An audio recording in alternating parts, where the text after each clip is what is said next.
Yeah, I'm in the show. Wait, oh man, can you still see me now?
Are we live? Oh my days. Yes, we're live, people. We're live, bro. My internet was glitching, you know. Holy. I need to start improving my Wi-Fi. Flipping. There's 5 people here already. Big up to every single person. There's actually so much to talk about here. But before I say anything, I want to introduce, yeah, debut on the show. Man like Darren. How are you? What are you saying? Thank you for having me on, Ahmed. I'm very good, man. How is everybody? Is everyone having a good time so far? Is everyone down after the one result, the one bad defeat? You know. Yeah, everyone's trying to cook us because of that result. Yeah, listen, I hear it, bro. I hear it. You know, when you're winning for a long time, yeah, rivals aren't really used to it in it. So obviously they've been waiting for a very long time to crash it on United. I mean, I would be doing the same to be fair, but we know they're salty in it. One loss in what 8 games now, and Yeah, a draw. man. So yeah, like it's not too bad. If someone told me you're gonna have 6 wins out of 8 and you're gonna beat Arsenal and Man City, bro, I'll laugh in your face. I'll actually Mm. laugh in your face. Do you get me? But yeah, big up to Darren, big up to Taz, big up to everyone in the comment section.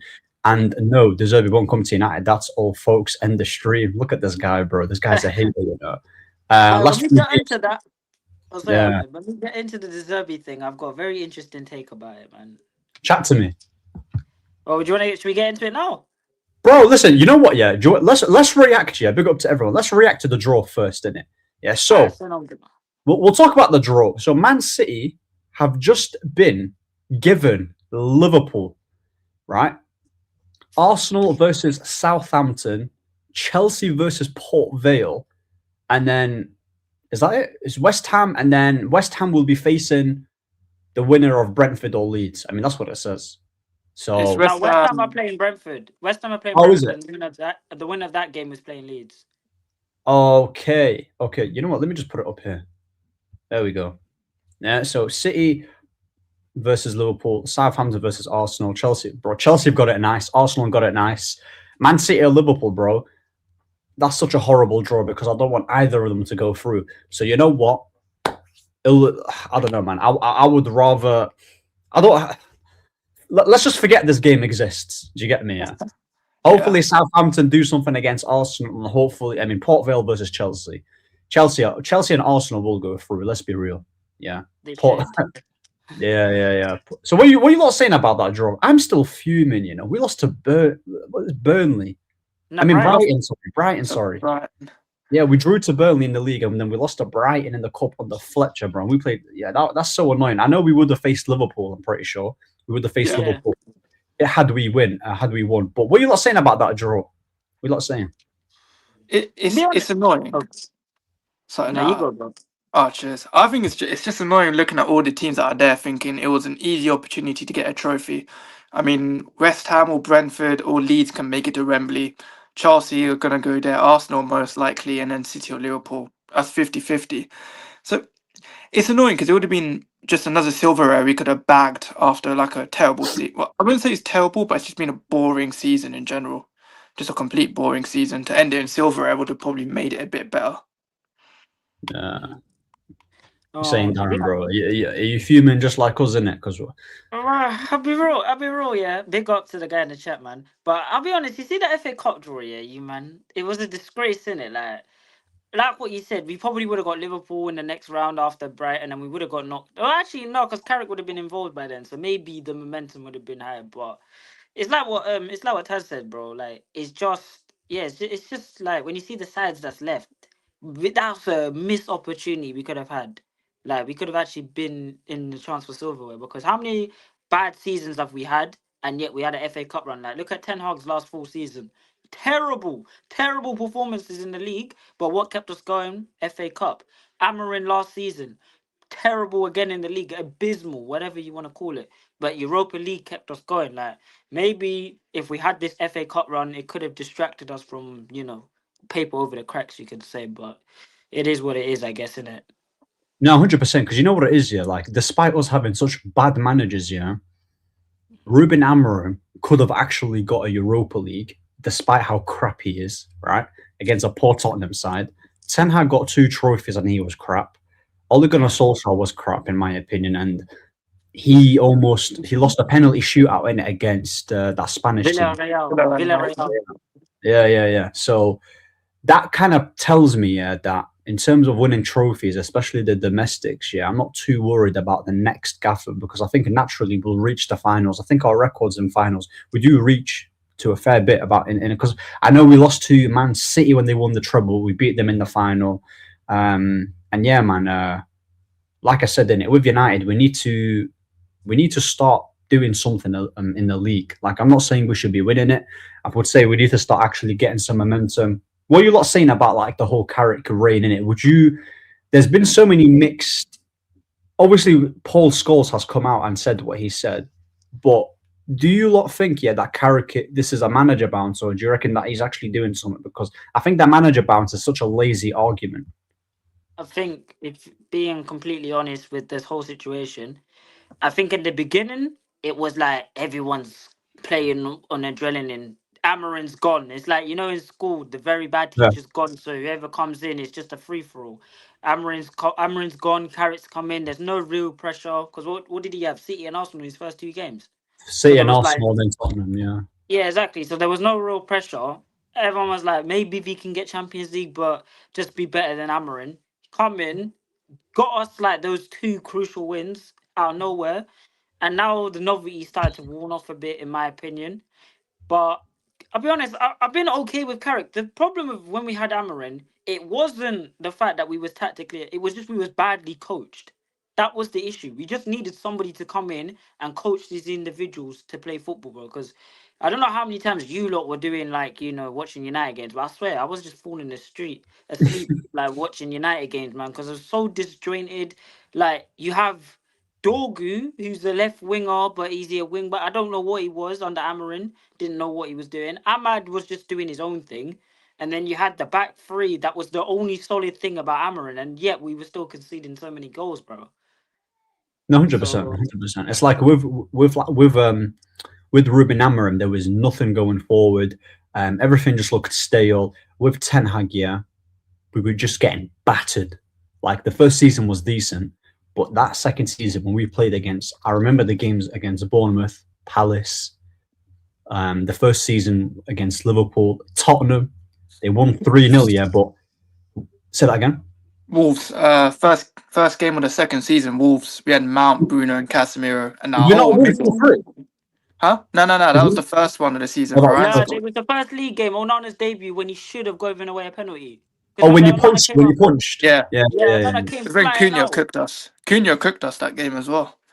Oh, yeah. I remember that. Yeah, I remember it, yeah. So, what would you... So, you know what it is with me with Carrick, It's like, when it was between Carrick and Ollie, I was all over. Listen, if it's between... It's not amazing options, but it has to be Carrick. Ole Gunnar Solskjaer, wouldn't have been... I don't believe, that Ollie would have gotten the results on how we've played overall, the way how Carrick has done it.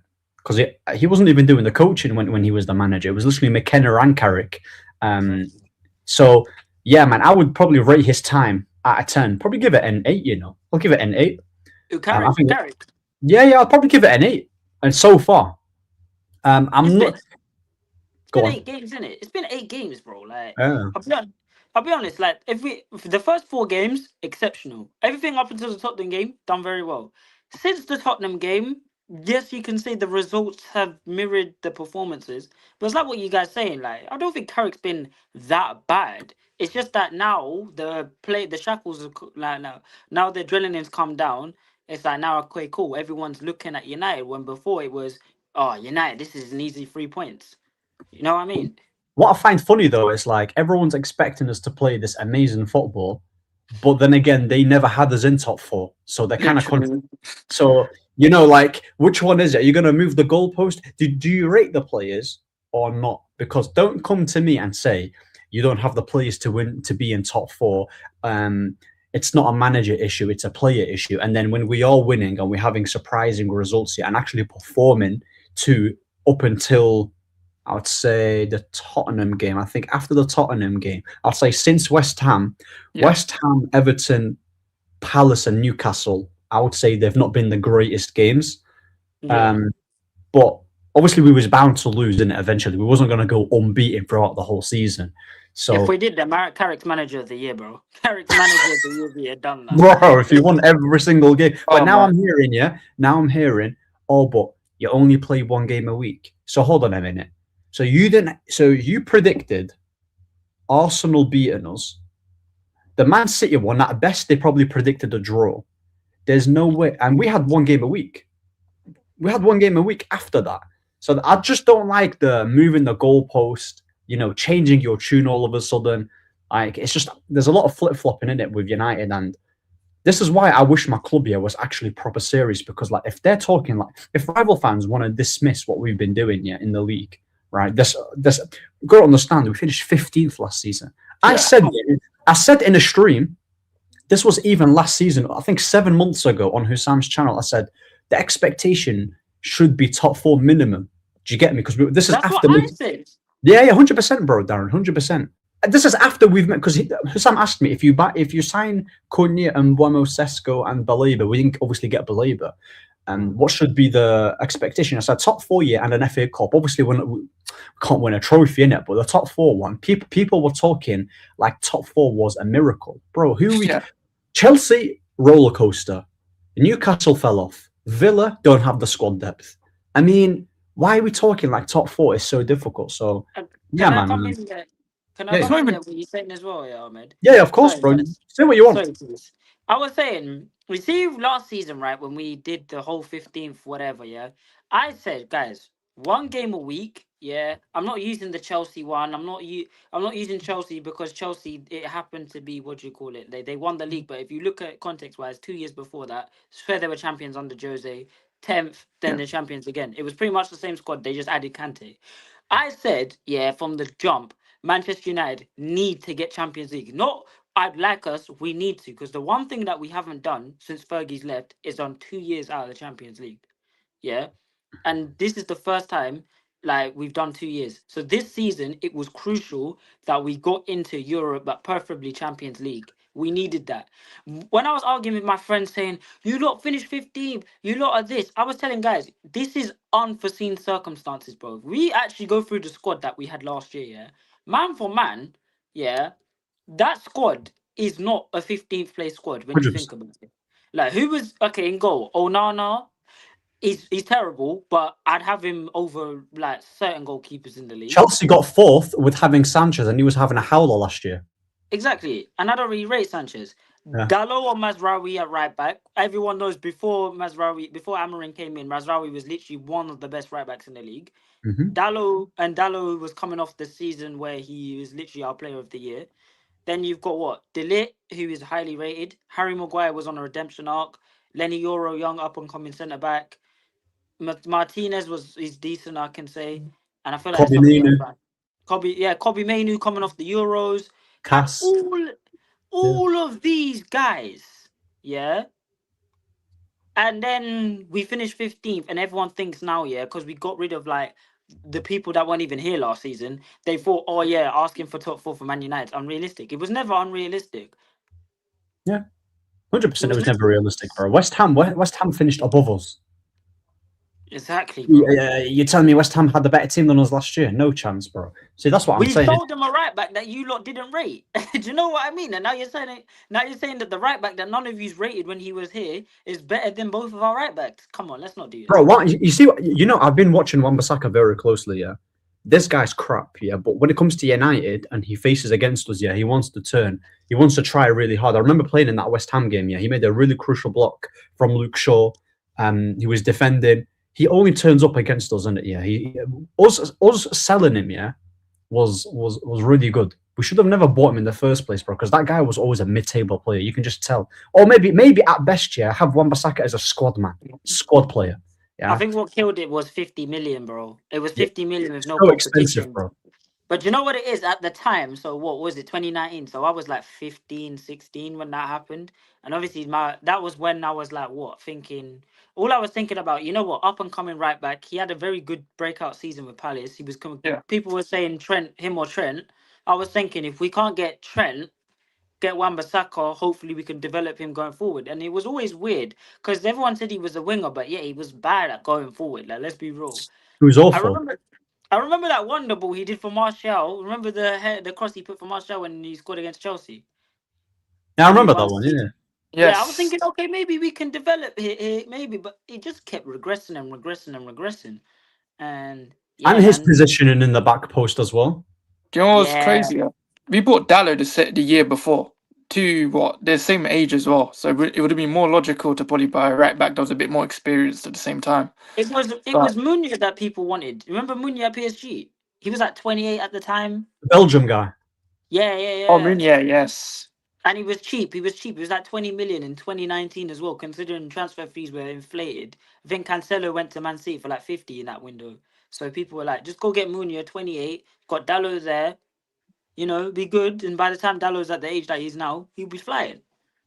Yeah, 100%. No, 100%. We should have. Like, we already had Dallo there, yeah, and we shouldn't have really spending 50 mil on Wan-Bissaka, yeah, bro. It's just. It's horrible business. Horrible business. He was never worth that much. And like I said, yeah, he's useful to have in a team when you want to close. I remember the game where we played against Newcastle, and then Saint Maximin was causing some trouble Oh on yeah. Dallo.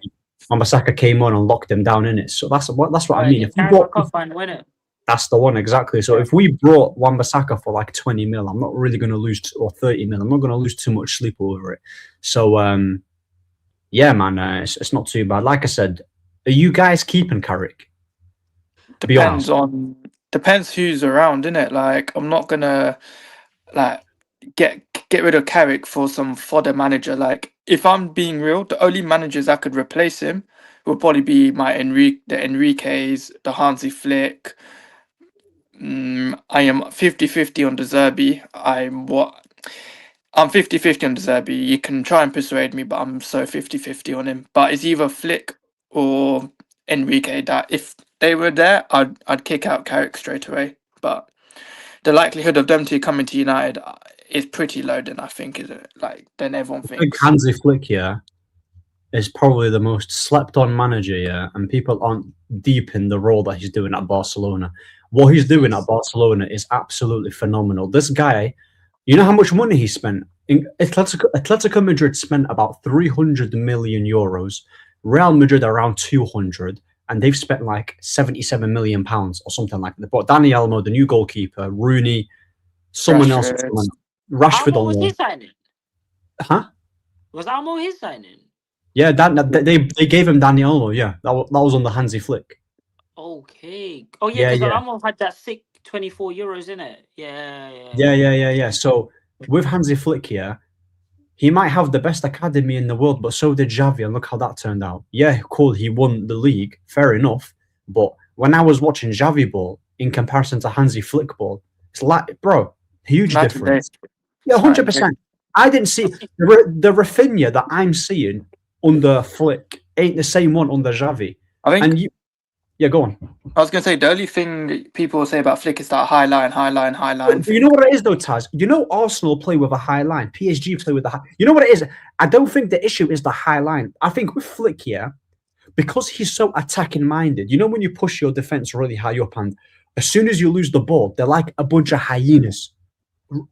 Press. They're going to leave space in behind. When you watch Arsenal, they press you really well, but it's like it's congested, isn't it? Like they don't really leave that much space, and they've got Rice to help if they're getting hit on the counter attack here, and they've got Gabriel and Saliba. They've got two centre backs who have some decent recovery pace and have good awareness. I don't think his issue. Cool, he should adapt.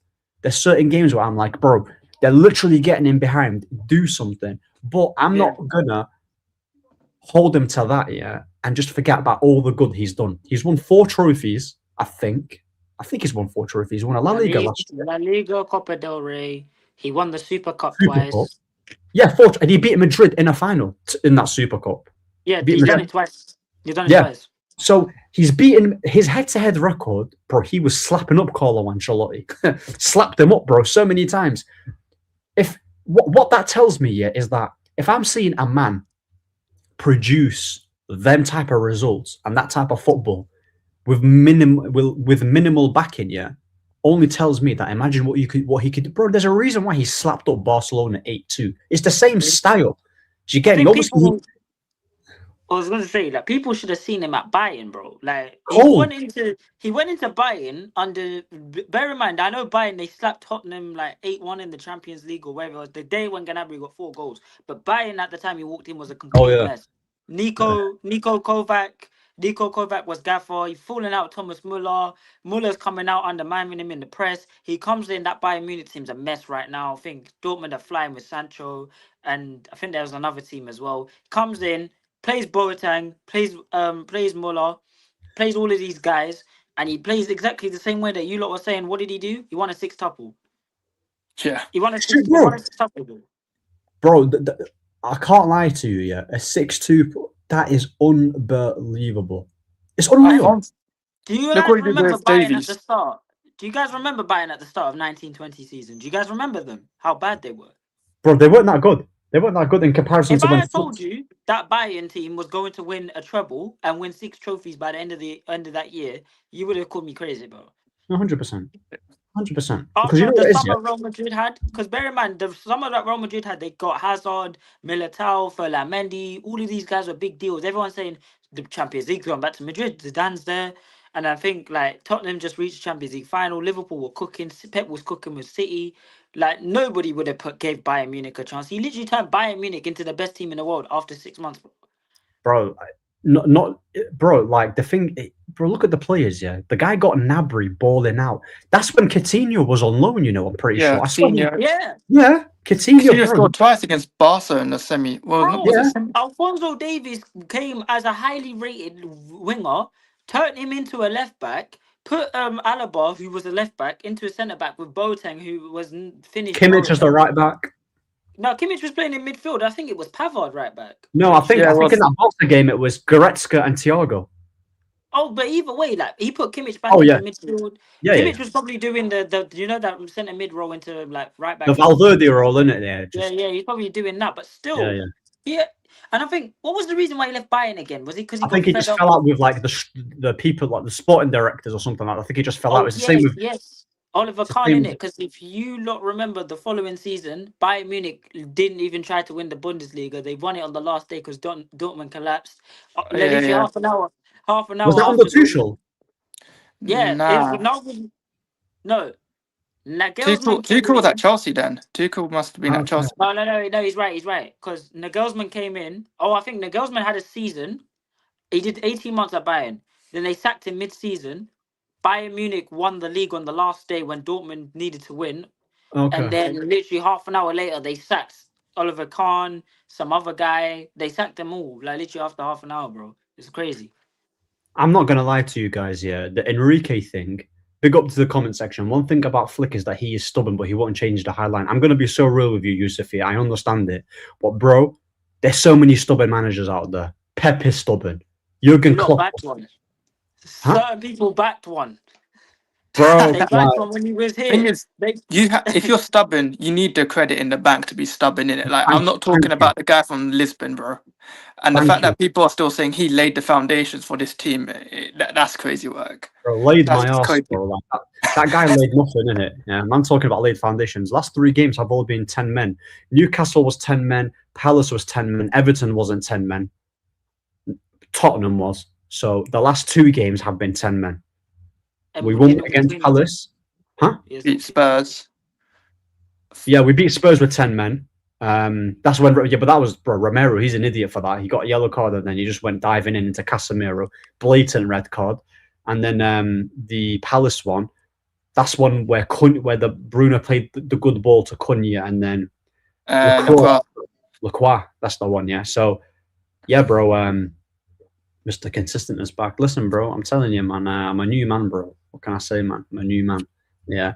But yeah, Hansi Flick, you know what it is, yeah? As much as I do love the Zerbi, yeah, bro, people think, yeah, that I think, you know what it is with me, yeah? It's like, because I like watching such good football, they think the way I'm talking about the Zerbi, they think like, oh, you're gassing him like he's like the next upcoming of Enrique. Bro, if you told me Enrique Hansi Flick, yeah, or in that list, bro, I'm biting your hand because you know what it is with the Zerbi? The guy's managing the Premier League already. Yeah. People talk. You know what it is. You know what I don't know. When people say to me, speaking on the Zerbi, right? Obviously, he's saying he's keen on the United job. I think with him, like, you can't say no to De Zerbi and then say bring me Julian Nagelsmann because if anything, there's more of a doubt with Nagelsmann, yeah, than there is with a De Zerbi because with De Zerbi, cool, Nagelsmann's managed. No worries, yeah. Darren, we're just talking about the whole De Zerbi thing, yeah.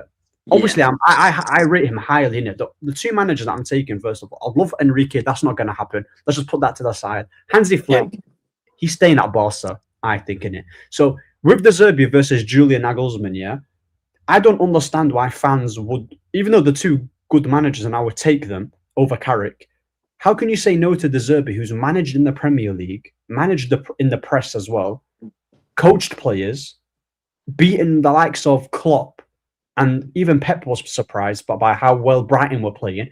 You've seen him improve players with not like I think his last season at Brighton they sold Caicedo, McAllister, and all of the best players pretty much did. Gross went as well. Yeah, exactly. So if you're going to say no to De Zerbi, cool.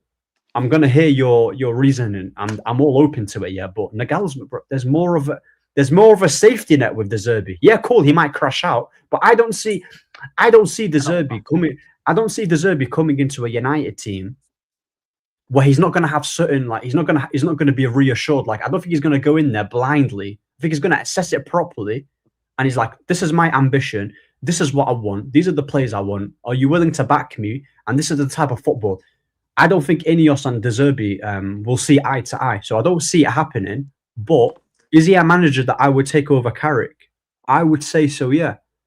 I made a video. Taz, you said Taz, you watched his documentary, right? I didn't watch his documentary. Company's hot-headed. Yeah, he went to Burnley. He went from Burnley to Bayern Munich, right? So when people say, "Oh, but he's not managed a big club," but bro, like, give him the opportunity and then we'll see. I don't think this guy is like Ruben Amorim at all. I don't think we have to. One thing with the Zerbi is that we don't have to wait 4 months to see the type of football he wants to play. I've seen him play. Bro, I've seen it play. I know bro, you do realize, yeah, that cool, he absolutely flopped in the Champions League. But you got to understand, he took Marseille from 8th to 2nd, yeah, in the space of like, 1 season. And then obviously he left it because he probably fell out with the ownership, right? He fell out. But Marseille was always a short-term job. Brighton was always a Brighton sell their best players. Marseille, I think Marseille have had over 20 managers in the past 20 years, and it's crazy, isn't it? It's crazy. Marseille fans are crazy, bro. Sorry, go on. Marseille are a bigger mess than us. Like it's like if we're a mess, Marseille is much bigger than us in terms of mess wise. So like he was not going to stay that long, but yeah, he's got the experience. I mean, it'll be interesting to see him at United and see. I would love to see what players he would love at United, though. That's the thing. Like, would he love the Mainos? Would he? If he loves Zagati, then that's a red flag. As long as it's not him, I don't care who he brings. That's. I don't think there's no way on God's green earth yet that he will rate a player like Ugarte, bro. I'm not gonna lie to you guys. Yeah, you know, I think with the Zerbi, he can play some sick football, even if he doesn't have like the highly skilled technical players in there, because that's what I think here will reach his potential once he has them type of players. But he can still do it without. But I'm Look what he looking at did with Solly March. bro, bro, March, and who He else? turned Solly March into one of the best right wingers in the league for a But he season. had Matoma. He had Matoma, who was balling, I think. He had Who? Matoma, Solly March. Caicedo, McAllister. The only quote unquote elite player that he had was what's his name, Fatty, and But for oh, Fatty, Anthony, yeah. Yeah, but that's that Ansu Fati. But that's an Ansu Fati that's been finished by injuries. But I hear what you're saying though, innit? Do you get yeah, but me? that's what I mean. That's what I mean, but who did he have? Danny Welbeck rejuvenated him. What's his name? The goalkeeper he dropped Sanchez for. Was it Jason Still? Jason Yeah, still, Jason yeah. still. Yeah, Yeah, he he took had Jason. Lamptey. Yeah, but Lamptey Lewis again. Dunk. Yeah, He had oh, Lewis Dunk at the back. He turned Lewis Dunk back into an England Or he international. had Billy Gilmore and James Milner. Do you know what Like me? Yeah, I want even to an ask this Aubameyang. question. I wanna like get involved in this thing because I made a video today talking about the Zerbi, and I basically said, yeah, if you'd asked me 3 months ago, yeah, when the Portuguese Shaitan was here, who would I have? I said, get me either Glasner or De Zerbi. Because if it is a back three thing, Yeah. Was playing the back three and he was cooking at the time. Get him in. Or if you want to get somebody that's going to come in and actually take control of this club properly, I'll take De Zerbi. Now Carrick's coming. My thing is this. If Carrick gets Champions League, and I've played football, and I'm pretty sure you lot have played football, yeah. If the environment is good and Carrick is like, doing well, he's got his Champions League, is it really worth changing it? I don't know. I've only said we only change Carrick for two things. If Enrique becomes available when he says he wants the job, then Carrick, sorry, bro, go. We'll come back to you in 5 years, innit?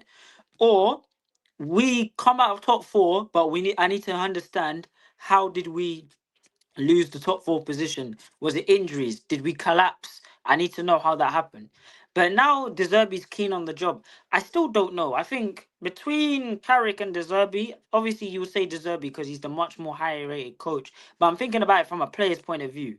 Would you really want to change Carrick if Carrick's doing a good job? I don't know. I feel like the players are warm to him, but I think that's also a bad thing because we've got a history of player power. Comfortability. Yeah, player power. Like Ronaldo come in and then he literally went on Piers Morgan and said, "I was sad when Ollie went. You had Ollie for 3 weeks or something like that." I Yeah, don't actually and think the players. I don't think the players down tooled under Ruben Amorim. I actually don't, despite how bad. You know Oh what no, it they is, yeah. definitely wanted him to stay. Yeah. They did it down tools. Yeah, they were trying, but they were trying it. But they were. it was But the system Ruben that Amorim killed was. him.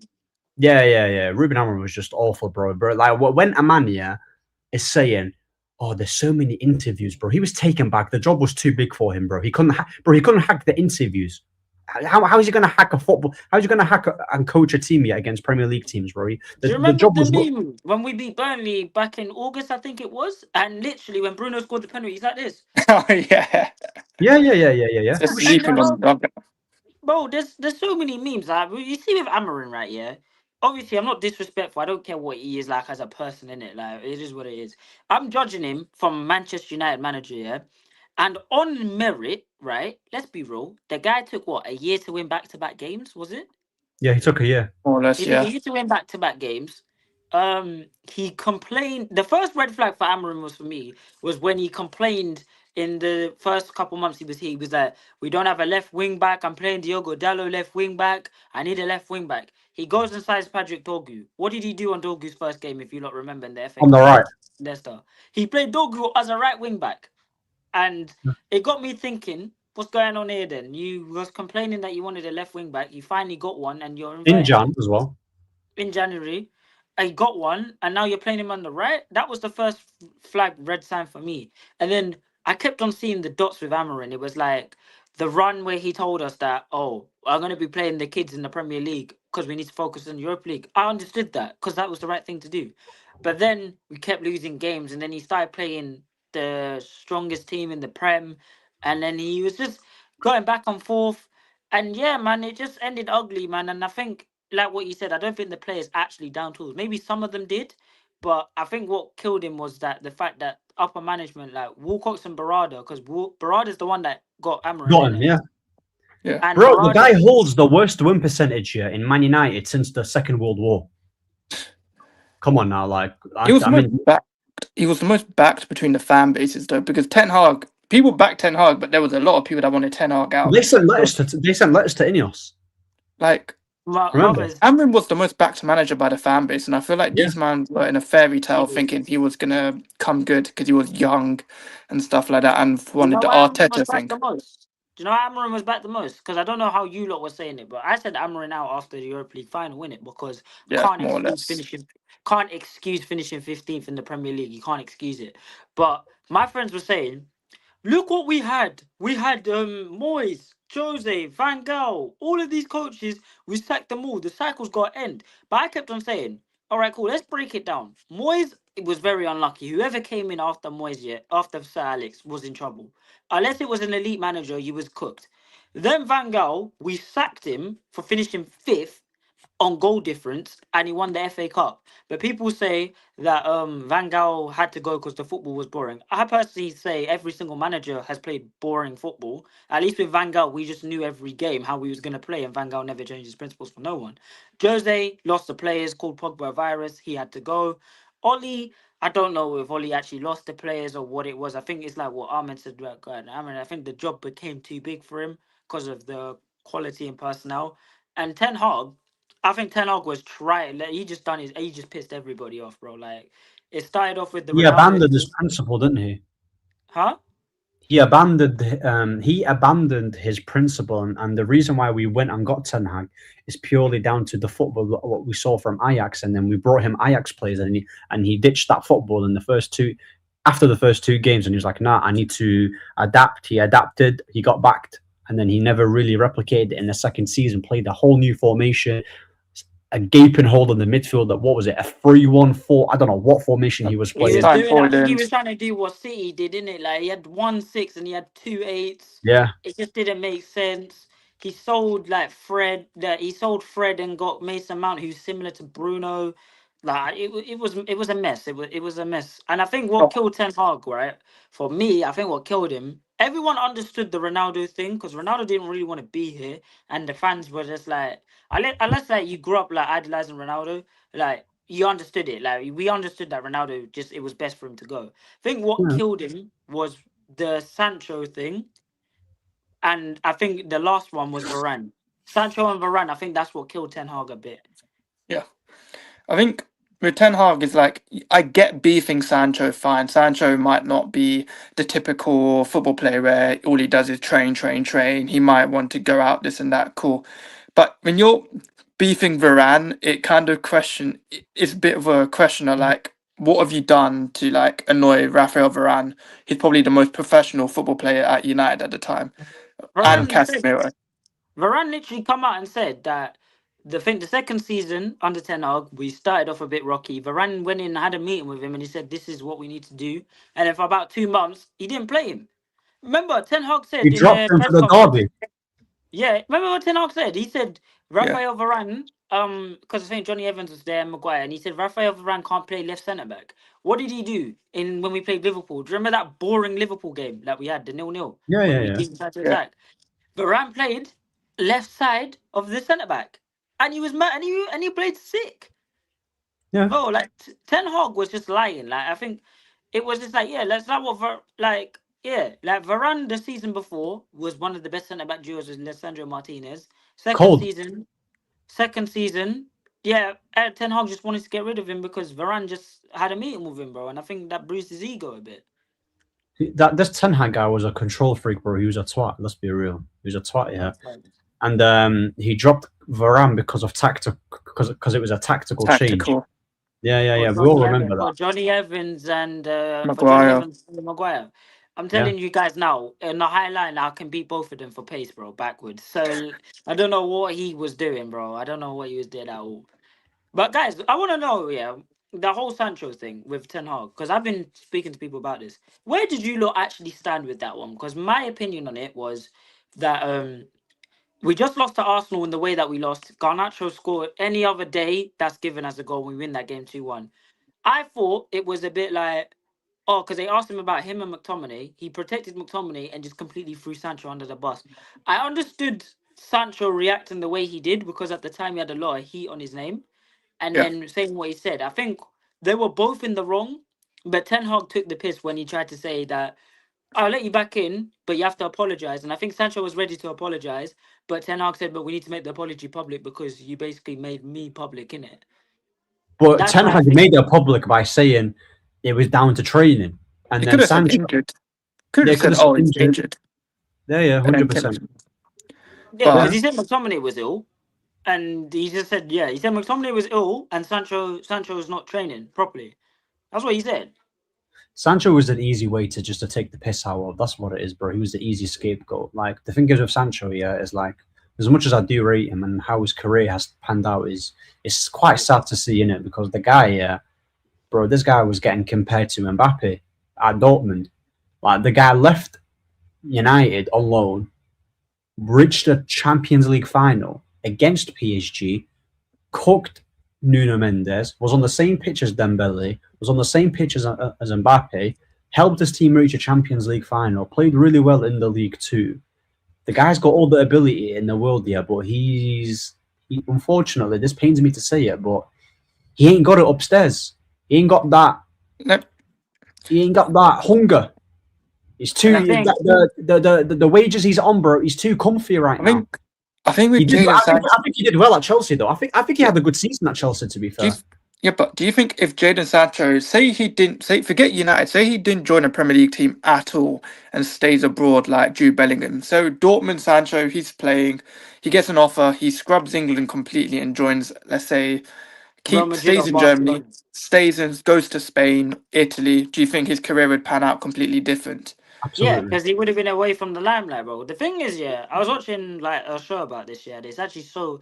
It's not about if you rate Bellingham or not, but the one thing I give credit for Bellingham for is if Jude was in this country in his developmental stage of his career, you know how spoiled Jude would have been. Like I think Jude would have been on a madness. It don't matter that his parents they protect him and stuff like that. Yeah, but it's like Jude would have had the English gas.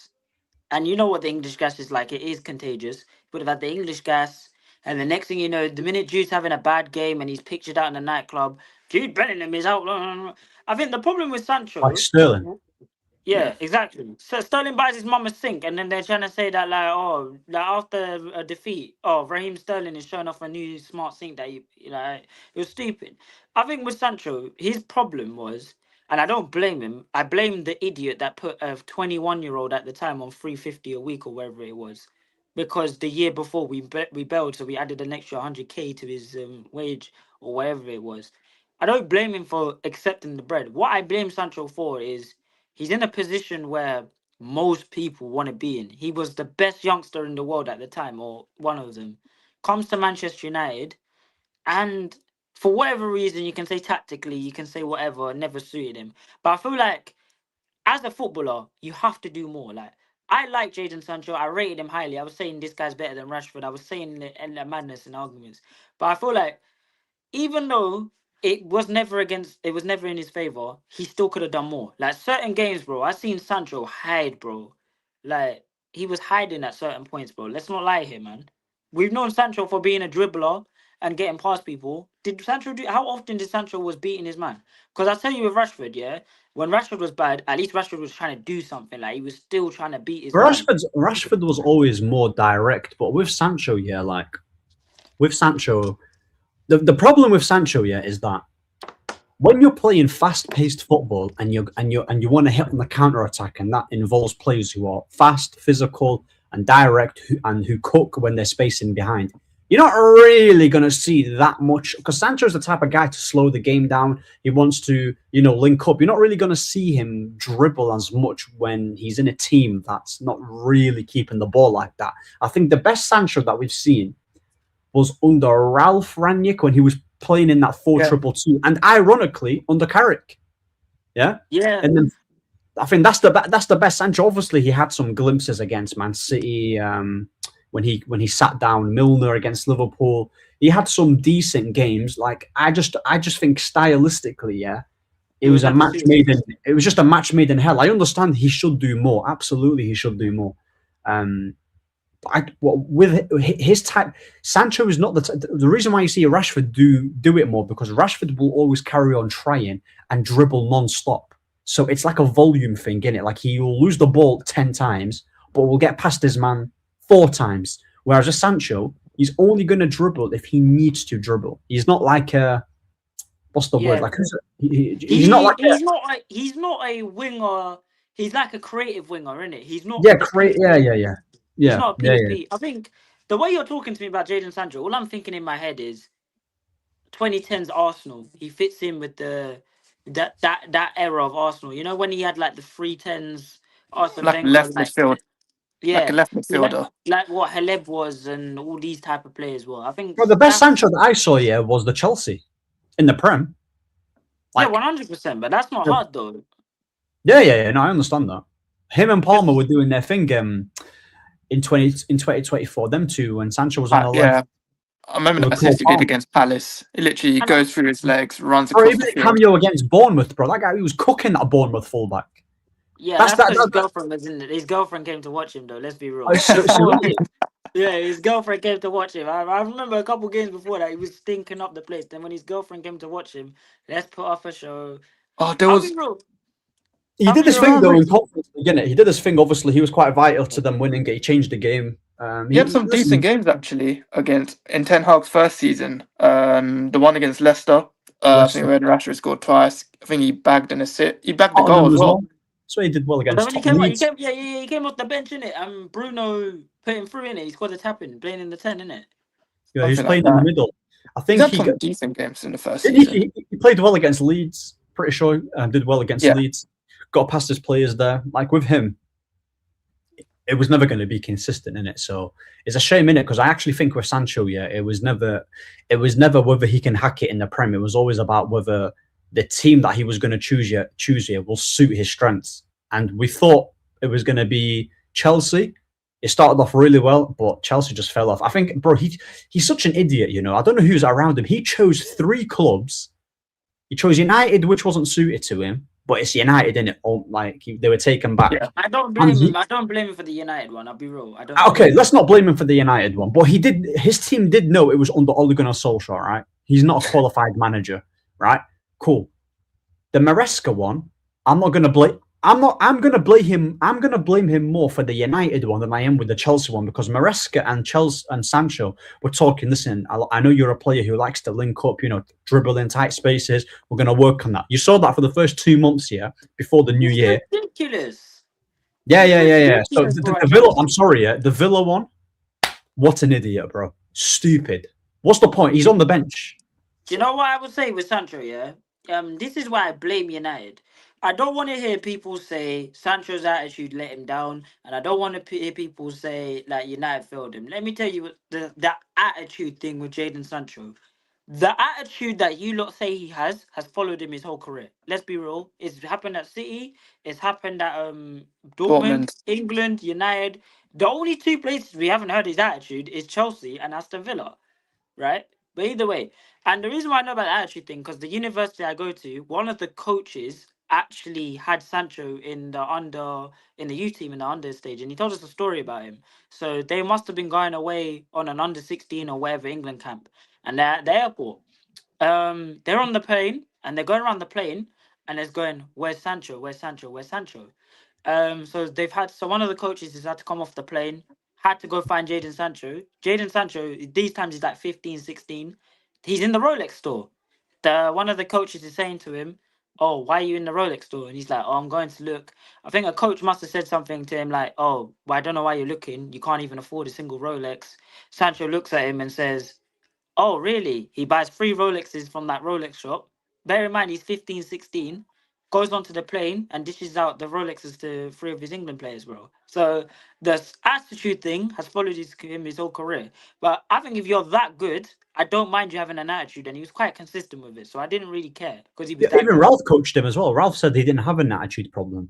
Exactly. I don't know. I don't know. I don't think if it's attitude or they're just being stereotypical because he's a black winger from London. I don't know what it is, but it is what it is with Sancho. And another thing I want to say with Sancho with Manchester United as well, they told him a dream. They told him you're gonna get the number 7 shirt. You're gonna play right wing. You're gonna play left wing. But bear in mind, United told us we needed a right winger, and then Ollie comes out on the overlap and says, "Problem with Jaden, we wanted to play him on the right, but he wanted to play on the left."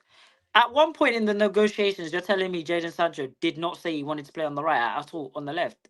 Like, I'm not blaming. Like, come on, like you're just exposing yourself of how incompetent United was. You chased Sancho for 2 years to play right wing, and this guy told you all along he wanted to play on the left. Like, come on, what are you It doing, bro? shows you that they didn't scout him properly, and it was more of a name thing. It was more about the name. Yeah. Exactly. They didn't have a plan for him, and it was obvious when he came here. He didn't have a plan. He came in playing on the left. They told him they were going to give him the number 7 shirt. Then they said we're not going to give it to you because Cavani's not giving it up. Ronaldo comes in. All of a sudden, they can surrender the number 7 shirt. Then they leaked out a report saying Jadon Sancho's unhappy about that, which I think is a bit stupid, but it is what it is. But yeah, it's like what you said. The Aston Villa move from him was a bit stupid. That was purely about his financial gain. It Yep. was not footballing reasons at all. He didn't want to take a pay cut because he could have gone Chelsea. Everyone forgets that. He could have Juve. gone he could have gone Chelsea, Juve, and the only reason he said no was because he wants to keep the massive wage packet for 1 more year because his contract's up in the summer. He Look wanted what to keep Anthony did. Didn't Anthony take a pay cut to go to Betis? Yeah, because Anthony. Yeah, exactly. And it's like what you said earlier. Going back to your point, I know I've rambled on, but yeah, Sancho does not have the mentality to be playing for to play for an elite side because, bro, come on. Everyone, have you two played football before? Yeah, I've played football. Yeah. Have you been in a position where you don't play and you don't even care about the level that you play at? You just want to play football, bro. Yeah. That's Yeah, literally I've what always it is. just wanted to, bro. When I was playing back in school, innit, bro. Bloody, I sound like an uncle, innit, bro. But I'll be real, yeah. Back then, yeah, I was playing left back, bro. There was so many people in that position, yeah. Sometimes I'm playing right back, left back. I could use both my feet in it, so there'd be some games here where he's not playing me, and I'm watching this guy, bro, and I'm like, bro, just put me in the pitch, bro. What am I doing in it? Like, why am I just watching this guy, yeah, who's just getting cooked by the winger?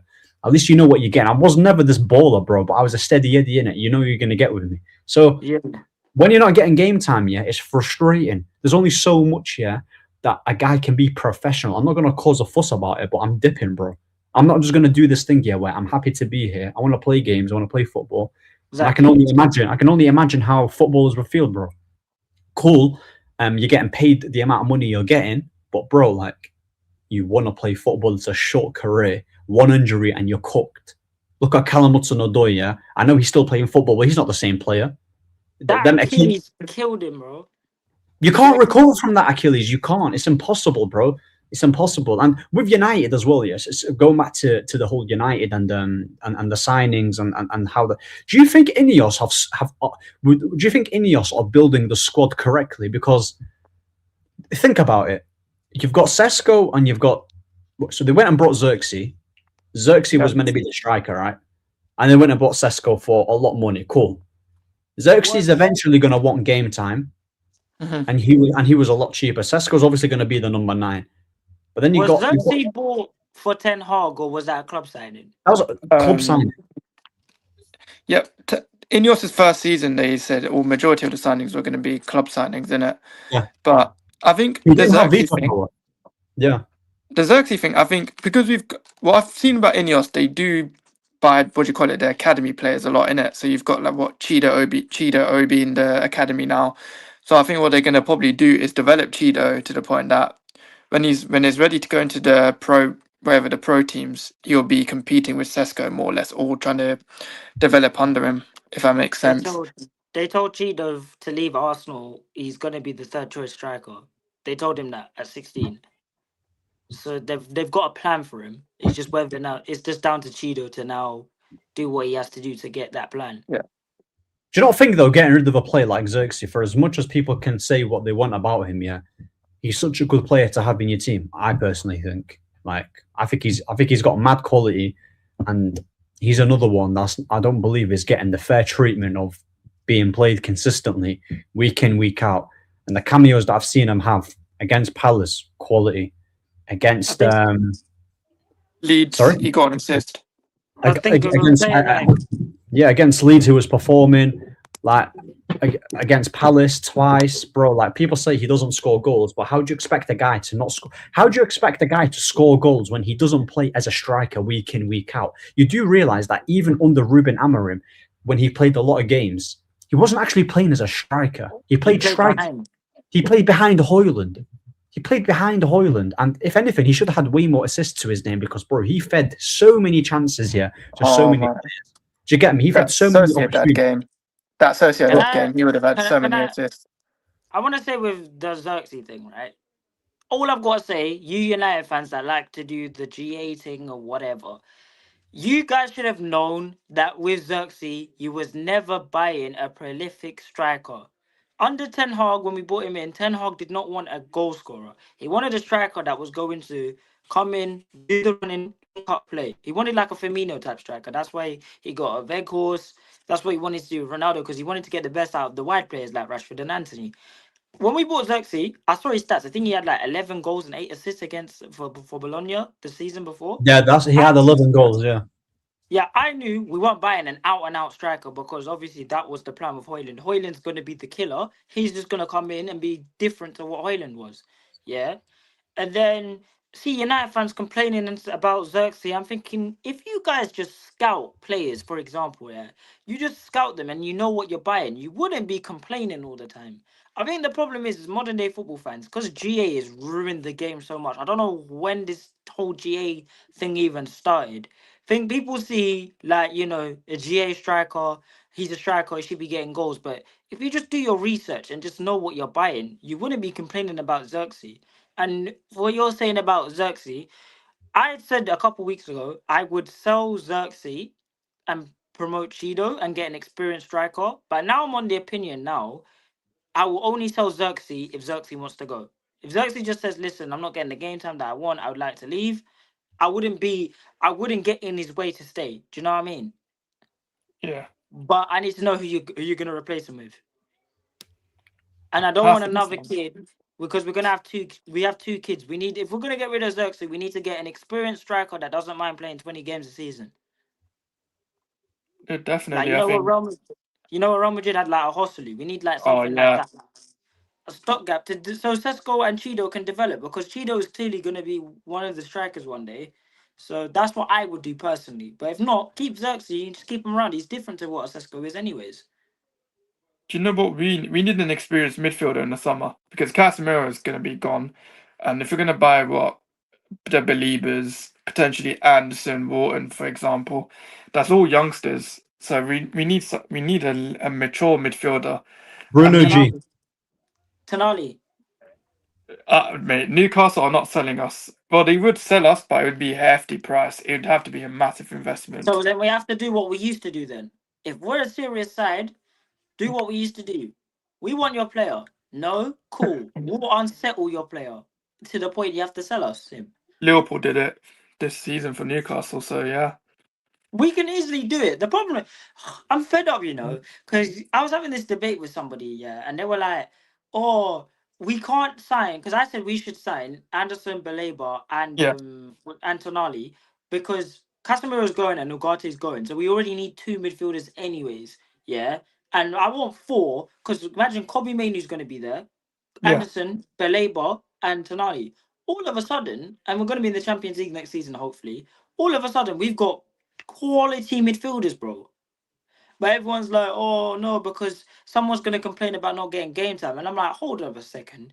Manchester City, when they were dominating English football for about 5 years, didn't they have KDB, Bernardo Silva, Rodri, Gundogan? Like, who else did they have? Like Mahrez, Mahrez. I'm like in the midfield like region. oh, Like, mid who else did they have? Kovacic, I think they had at one point for like, Kovacic. But they had like experienced quality players that when the drop, because people complain that when Casemiro comes off, the drop off is massive with Agate. So could you imagine if you had Tonali, take off Tonali, bring on an Anderson or a Baleba, bro? The drop off isn't that big, but people just don't want it because they're gonna cause a complaint. But I don't think they will. If you play for Manchester United and we want to get to back to that level, you need to have elite. You need to have quality players across the board, bro.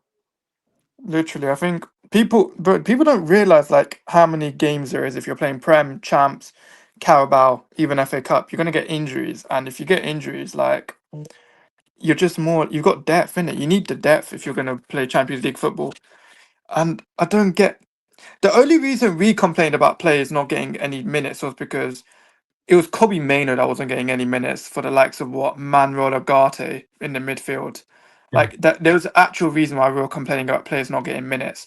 But if it's between Kobe Mainoo, Tonali, Bruno G, Anderson, Baliba, for example, it's more. I feel like it's a bit more justified in it in terms of who gets what minutes. But they all get the same amount of minutes anyway, so it doesn't make a difference. It So just with you're the, sharing the workload, bro. It's simple. yeah, with the experienced midfielder that you mentioned, who is it that you want then? With the experience, because you know what it is, yeah. I'll be real, Darren. We're not going to get Anderson, Belieber, and what we're not getting old, bro. That's dreamland, isn't it, bro? Like, No, it's listen, dreamland. I was only saying that at the time because if Forest do go down, that's a cheap deal there. Brighton won't ask for 100 yeah, million but just City because will be in for Anderson too, you know, because Rodri potentially might go to Madrid. it's true. But then they got So Wharton, and that's Wharton. Yeah, but I think Wharton's a Liverpool midfielder. You know, and something about Wharton just like he suits Liverpool more than he suits United. Are Liverpool looking for a midfielder now, or because they yeah, started They to need grab it? they need need the a number. 6. They need the number 6, so they'll probably try and get. Bro, listen, yeah, let's be real in it. Yeah, I'm not gonna lie to you. I watched Anderson. I watched Wharton. I think Wharton's better than him. I think Of he is the course. guy. I think he is the guy, yeah, that we need in that number 6, bro. He doesn't take too many touches, progresses the ball forward, and he's got a good pass on him. I believe he's got a better pass than Anderson. I think Anderson, yeah, is probably more well-rounded and more physical. But I would say Yeah. on the ball, composure, passing ability, I'm giving it to Adam Wharton. I believe getting an Adam Wharton and a profile like a Belieber. I'm not gonna lie. I even think this is gonna sound mad, isn't it? Yeah, but I'm gonna say it anyway. I think Belieber is a better midfielder than Anderson. I think he's better because you know I what? just I'll tell you why. In it, yeah. If I was to, okay, based on form, no, but I yeah actually think with Belieber, he excels in carrying the. He's a very good ball carrier. First of all, he can carry the ball from defense to midfield to attack. He's a good ball winner. He can defend. He's got a better strike than him than an Anderson, I would say. He's left-footed. I mean, it doesn't really matter what foot you are, to be fair, but left-footed. I'm just a bit biased with left-footed. And yeah, I just think as a package, yeah, he would be more suited to United, and he'll bring more out of Kobe's game. I think with Anderson, bro, like I'm watching him pass from midfield and carry the ball. I'm not seeing, but Kobe can do that. Kobe, the You only want thing. someone that can offer something different to Kobe. Thank You don't thank want you, bro. Thank you. Yeah. Thank you. I want Wharton. unless Kobe doesn't have Wharton's positional awareness and his quick pass. Like Kobe can pass, but yeah. it's not like. Yeah, he can pass in it, but I think you get what I'm saying with Wharton. I think Anderson. There isn't anything in Anderson's game where I'm looking and I'm like, I can't get that out of Kobe. Even though Anderson's more experienced as a player in terms of playing in that holding position, and Kobe is more of an attacker. But I've seen games of Kobe against Everton, right? Playing in that holding midfield, carrying the ball, passing it, composure, calmness.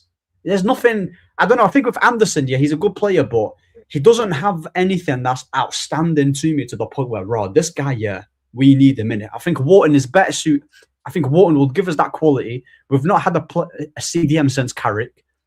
Wharton is the guy. Belieber will give us that physicality. And Yeah. people, you know, with Belieber, he's not. I don't think Belieber is. Matic was later now. But you know what it is with Pretty Belieber? late in his career. Yeah, I don't think Belieber. Or all he is physicality. He's decent on the ball too. You know, it's not like he's a scrub. He's not like Fred on the ball. Do you get me? Yeah. I like Fred. I like Fred, but Fred was a Duracell bunny, bro. But yeah, bro, he's not press resistant at all, bro. Like I can press him, and I'm in Manchester, bro. I don't know where he is in Brazil or wherever he is at. So He's in with Turkey Fred, now, yeah, I think. bro, I think listen, no, that's I'll be real. I'll be honest with you. Yeah, I think I hear what you're saying. Like the Anderson thing, I'll be real.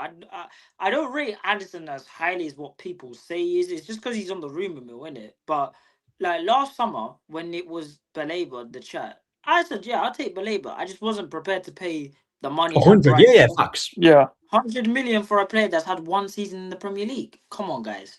Like, and I know people want to say, but if he was English, he would have been all over that deal. Nah, bro, just use common sense, guys. Like, if someone's had one season in the Premier League, on what planet, unless they win the title, on what planet are you worth 100 million? It don't make sense. And 100%. think about the club that you're buying from as well. So yeah, I agree with you with Baleba. I like him. I think he's good. I think he's decent, and he's opposite to what Kobe Mainu is. Kobe Mainu is not going to be the aggressor, tough tackling midfielder. We need somebody that's going to be like Casemiro. That's why I said somebody maybe like a Tonali or a Baleba. If not, get them both because let's be real, we need two midfielders anyways. So you just get them both anyways. No, 100%. I'm just going to answer this comment. Yeah, big up to Eric saying, Ahmed, no disrespect. Why are you so obsessed with the Zerbi? He hasn't won anything, and didn't even stay long at Marseille. Plus, he had a bit of a temper. How will he handle our club? But the thing is, yeah, the reason why the reason why I'm for De Zerbi is because I know the type of football that I'm getting. Firstly, I know it is not going to take long. I know he's got experience in the Premier League, and with him leaving Marseille early, I'm not going to lie to you. He was never going to stay for Marseille for 4 to 6 years or something, bro. That was always a short-term appointment, yeah. Because obviously we spoke to De Zerbi when Ten Hag won the FA Cup, and they did the 2-week review. They were talking to him, and then he chose Marseille.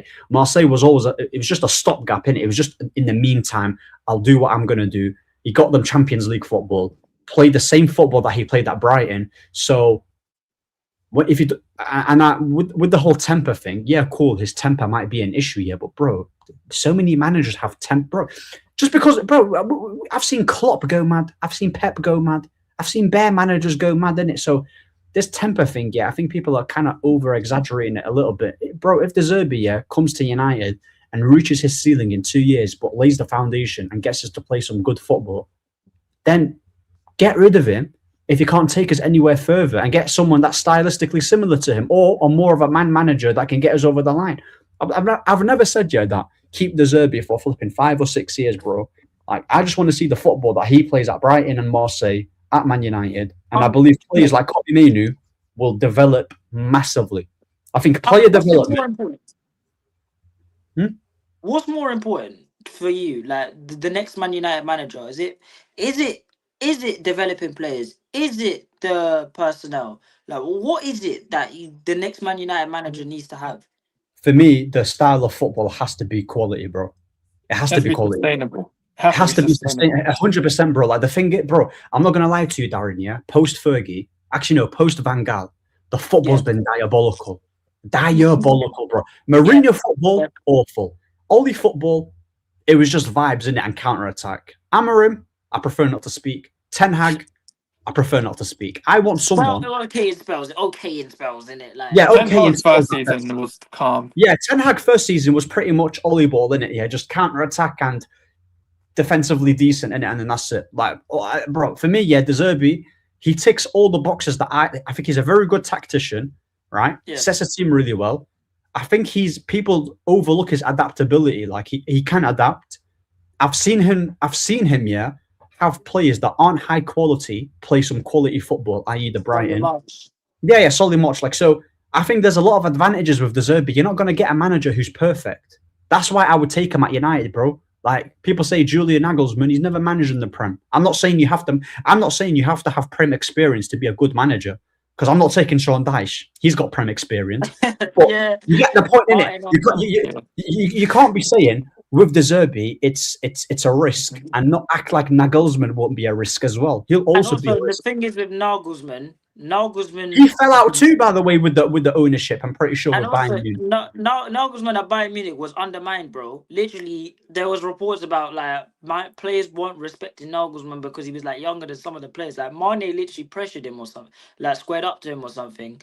And the reason he did that because he knew he can get away with it, bro. Like, it was that simple. I think for me, I need a manager. Yeah, like, it's like what you said. The football has to be crucial. Like, I don't care. It can be, if Carrick plays amazing football from now to the end of the season, I can keep Carrick. I don't really mind. But we need a manager that's going to say, I'm playing this way, win, lose, or draw. But if it is going bad, I can be showing signs of adaptability. I'm not saying be 100% all in with your style of play. But what I'm trying to say is you need to be adaptable, bro. Because there might be games like what you say when we played the guys with like Man City, or if it's a tight game, you need to just adapt. But I want it to be positive football. That's all I think. That's all I need.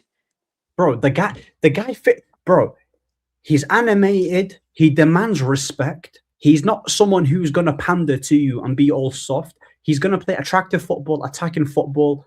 Italian. We've not listen. He's Italian. You know them Italians, bro. Big up Sarri in it when he was at Chelsea, bro. Who's playing some sexy football at Chelsea? Sarri. Yeah, let's not pretend like he didn't. Yeah, he was doing his thing, bro. Like De Zerbi. Yeah, I just think that he's got the ingredients to get Man United to play some football that we've not seen in a very, very long time, as well as developing players, bro. That's my key. Bro, Amad Diallo and Kobe Mainoo, I will bet my life on the line here that they will elevate to some unbelievable levels in it, yeah. We might not win a Premier League under him. We might not win a Champions League. Yeah. Right? We might even win one trophy in 2 years under his reign. But you know what? I'm guaranteed. I'm guaranteed good football. And the crash out one is where I understand Taz, isn't it? You've seen his documentary. He's very animated. Shall I tell you? I'm going to name you the players that can't hack his football at United. Ugarte, Bruno, Mbuemo. Maguire, mate? No. I'm talking about starters, though, innit? Dallo. I think Dallo can play his football. Luke Shaw. Luke Shaw, forget about it under the Zerbi, bro. He's going to have a heart attack, bro. Forget about it, yeah.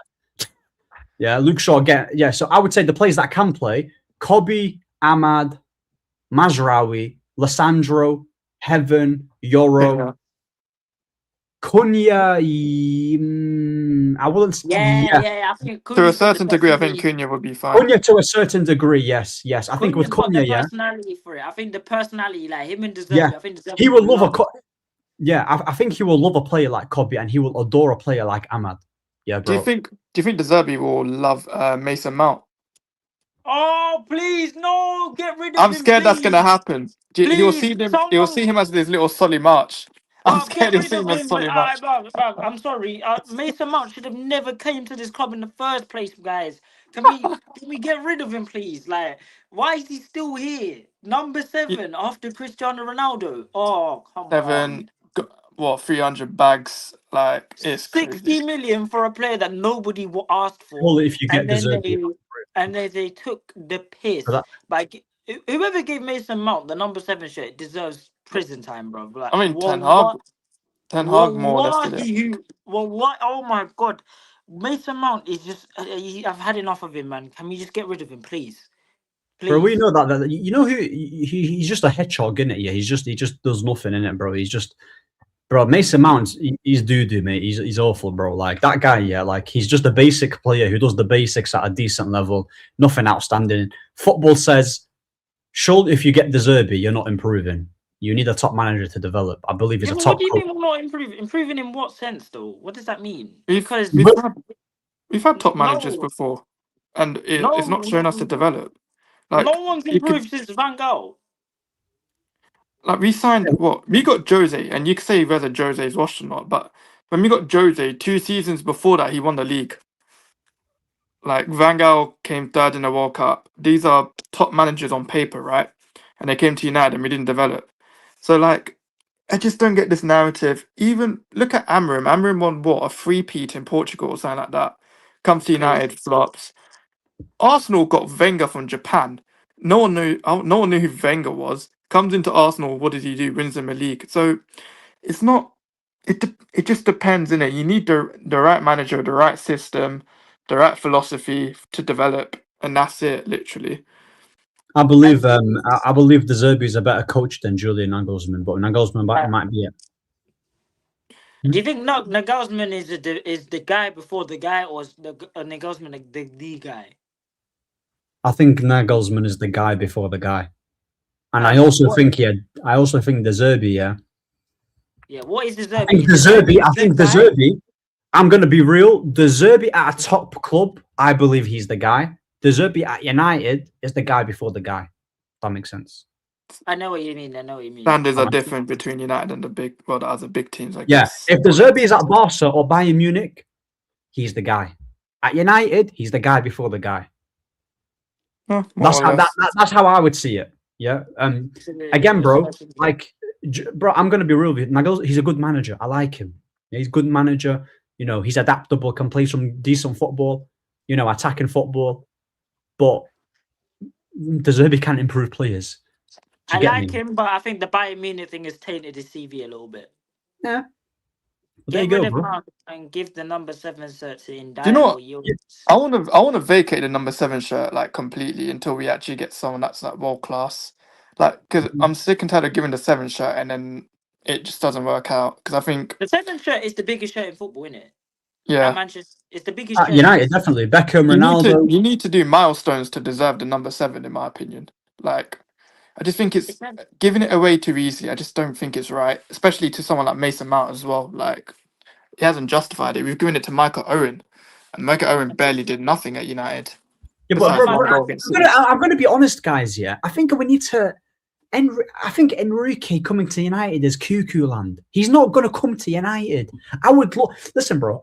You think listen? Enrique is an amazing manager, 2 trebles to his name. But you're telling me, yeah, that the football that he's playing at PSG, he didn't need players. Of course, he needed players. Absolutely, he needed players, bro. It didn't instantly work like that, bro. But he is an elite manager. But why would he, after winning 2 trebles, one with Barca, one with PSG, still in the Champions League, and he's probably going to win this? Why would he go to? He's not going to come to England. I promise you, yeah. He ain't coming to England at all, bro. He either stays with PSG and signs a contract, or just has a break from management, or maybe he might go back to Barcelona in the foreseeable future. England, thing, forget about it. Do you know thing what? I'm, the thing is with Enrique, I think, because there was that report that came out, PSG tried to give him a lifelong contract and he rejected it. So I think a Yeah. lot of people are going off the fact because he rejected that deal that he's available. But I didn't know this until today. His contract doesn't actually run out till next year. So unless Enrique says he's leaving, you're gonna have to pay to get Enrique out of PSG, bro. And knowing PSG, if they wanted 15 million for Poch, Enrique's gonna cost a You know lot, he's got all the much power more. at PSG. You know that, yeah. He's actually got all the power in Bro, terms of play. Yeah, go on. he clashed with Mbappe, man, and still and won a Champions League after he left. Like It wasn't the you're same clash with Mbappe. well, not clash, but like he more or less was the one that stood up to him. Well, what's the word? Stood up the right word? Yeah, yeah, To, yeah, yeah. He told Mbappe, Listen, bro, I don't care." He said, "You're the best player in the world, but you don't do enough." well, like he didn't cater. Like he didn't. What do you call it? Like what's the Yeah, he word? didn't. He didn't. He He didn't Condom didn't him. massage pander his to him. Yes, that's what I was looking for. He didn't And massage then his ego. like that guy's a legend in PSG. That guy's a PSG legend. Like after that Champions League, so trying to get him on a release clause is going to be crazy work. But do you know who I'd think if do you know what if Chelsea had Abramovich, right? That would probably be the place he'd go to if he was going to the Prem. Because I could just see Abramovich's Chelsea would have got Enrique after leaving PSG. Yeah. Hopefully, Ineos Man United. It's a tough one to see if Enrique would go to an Ineos United. But The only thing is if United get Champions League, that will be. I don't think that'll be enough, but it'll be enough to like convince him for the conversation in it at least. yeah, But the problem with Manchester United, especially under Ineos, is that I think Enrique doesn't want. He doesn't want like say I want money. He wants a plan. He wants a proper plan. He wants yeah, to go. If I come into this club, am I free to do basically what Amrin did? Can I get rid of do? Can I bring in do? It's gonna cost you X amount of money. And the thing is, what we know about this club is that they like to spend money, but they won't do it really. Like Amarin came out and basically said that they're not gonna back my vision in the 3-4-3. And who knows if he got the players that he said that he wanted? Who knows? The 3-4-3 could have been a genius move. Who knows? I don't trust Ineos to basically say that we're gonna. I trust him to get rid of all the players, but I don't trust him to buy the 8-9 players he might need to make his system work in the Prem. Oh yeah. And I don't Absolutely. think unless it's Manchester City, I don't think no English side is financially capable of giving Enrique what he wants. Like I said, I don't think he's going to come to. I don't think he'll come to England. would you take Maresca? No, no. Because I remember that was a link. I'm a little bit of a no side to Maresca, but I mean it's No, never a conversation that everyone he's a talks about. Maresca. He likes I'm trying to find a word. It's not rude, but Maresca basically is purple patch man. He's a purple patch manager. Do well, has a dip, and then he'll do well again, but he will always be he will never be the guy that'll take you above the line. Like look at Leicester. Like when he won the championship with Leicester, he walked the championship until March and then he almost bottled it. Yeah. Chelsea last season before He the almost season. got a top 4 last season. Bro, Exactly. he said he was a He had title. Chelsea on Christmas Day, a point away from Liverpool. They needed to win their game against Everton or wherever they played to go top of the league. They bottled it, and then they turned into a top 4 race for the rest of the season. I wouldn't take Maresco.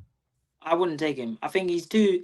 I think he's too much of a bottler for what we need. We need stability at Manchester United. Yeah. And I know it's ironic because you guys are talking about Zerbi, but we need a manager that's going to basically, just stabilize us. That's what we need. No, I heard that. Yeah. Pick up everyone in the comment section as well. This whole I've seen a lot of people talk about this whole Diomande thing, innit? Yeah, about that he plays for Leipzig, innit? And obviously Vivell. Yeah. Where did he come from? Where does he come from? I know he's Ivorian, but where did he come from beforehand? Because I'm thinking of there's another Diomande in it, but he plays for Sporting. Yeah, that's that. Yeah, that's Sporting. That's Osman. That's Osman Diomande. Jan Diomande. I think he came. It was a team I remember he came from. It's from Leganes. Was it Leganes? Yeah, Jan Diomande came from Leganes, I think. Yeah, he's from Ivory Coast, 19 years of age. I actually don't think this is the type of player that we need. You know, I'll be real. The reason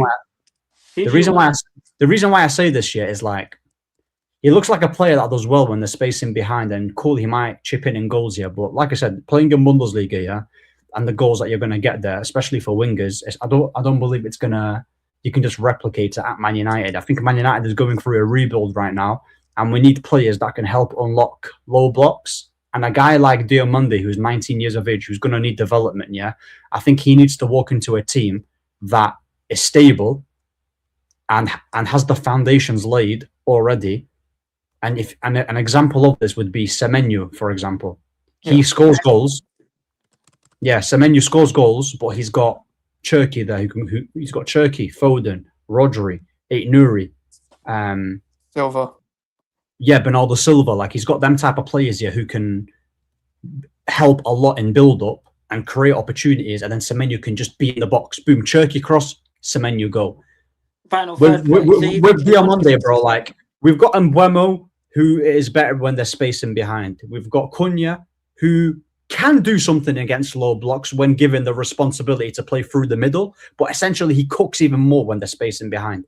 But I do believe he can do something, even when there's not that much space. We've got Bruno who can score goals. We've got Dogu who can chip in. You've got Sesko off the bench. I think Diomande is like a squad guy in it. I don't think we should be going all out for him. I've always said Iliman Ndiaye, go get him. He can play off the left. He's my type of player in it. Silky dribbler, can play in many positions. And bro, that guy, 25 years of age.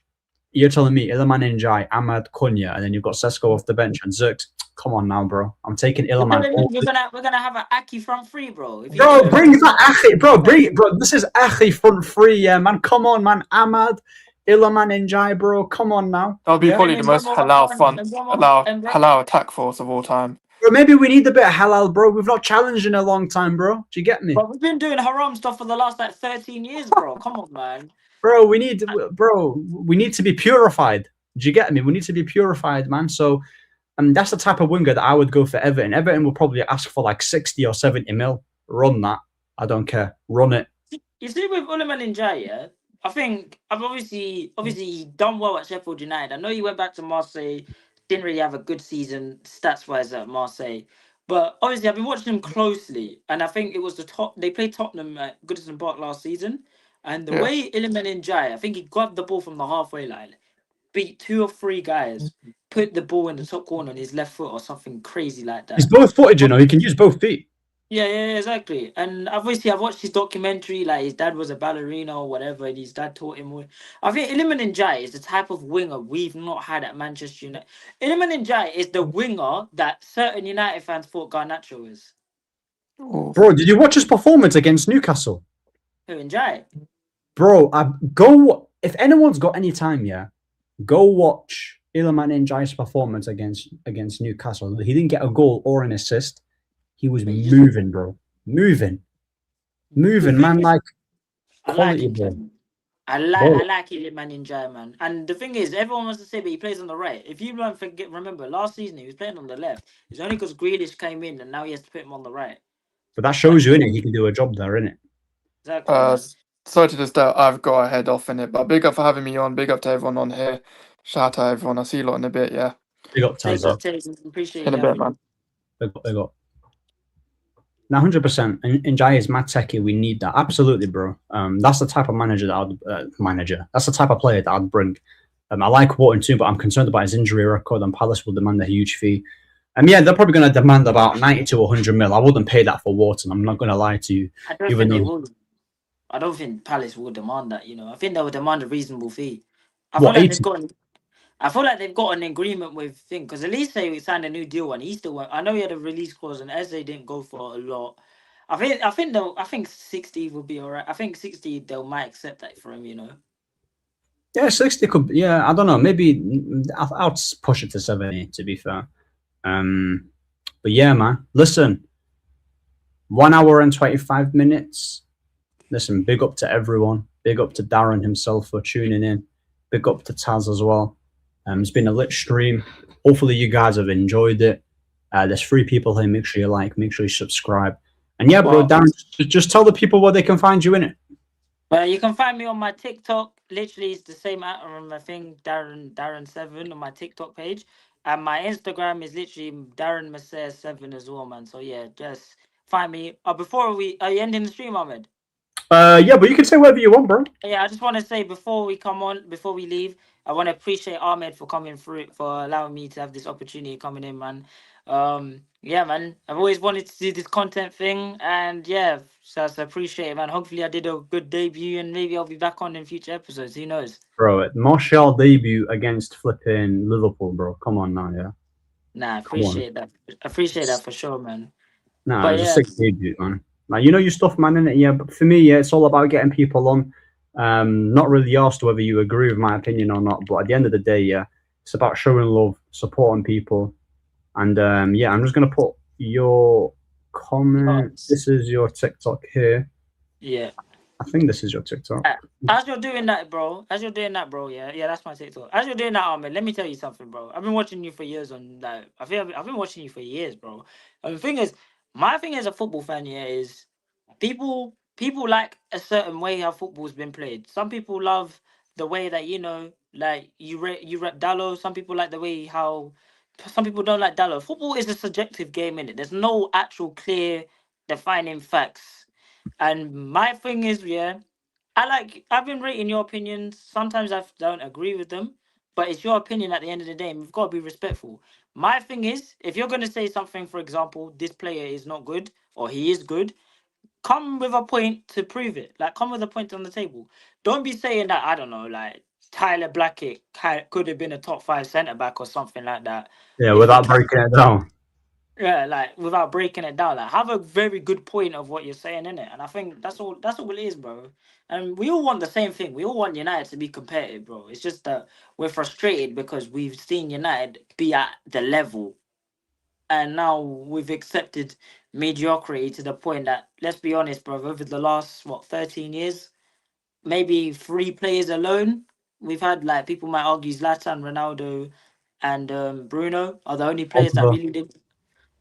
Yeah, Pogba, really the Yeah, only yeah. players that. Yeah, but these are the type of players that lived up to their price tag. Like, really, like, let's be honest here, man. Yeah, But no, yeah, absolutely, bro. Like yeah, it's been horrid post Fergie. To be fair, man, like KJ, bro. Come on now, yeah, big up KJ, bro. Yeah, it's my fellow I've always said, scouts. guys, if Man United were doing their job properly, guys like me and Ahmed, we wouldn't be complaining. We wouldn't Bro, be complaining. you know what it is, yeah? But I'm telling you, you know what it is with me? You know what my dad said to me? Me and my dad chat about football all the time. He said to me, or catch Ray, didn't it? Come on now, legend. My dad said to me, Ahmed, the way you watch football and the way you like your football to be played, why are you not a Barca fan? And I was like thinking to myself, I became a United fan because of Ronaldo, Rooney, Scholes, Fergie, right? And Yeah. I was just, I love those type of players. And obviously, when you're younger, yeah, you don't really understand the game, right? Yeah, As exactly. much as I'm not like, of course, counter attack, yeah, is exciting in moments, in it, right? But for me, I like watching Pep's football. I like watching Hansi Flick's football. I like watching like teams that dominate heavily on the ball. Enrique, for example, yeah, I like that type of footy, in it. So when people say to me, "Oh, why would you take Hansi Flick at United?" Or why would you take a gaffer like the Zerbi, bro? Like, bro, that's because I know I'm getting good football, innit?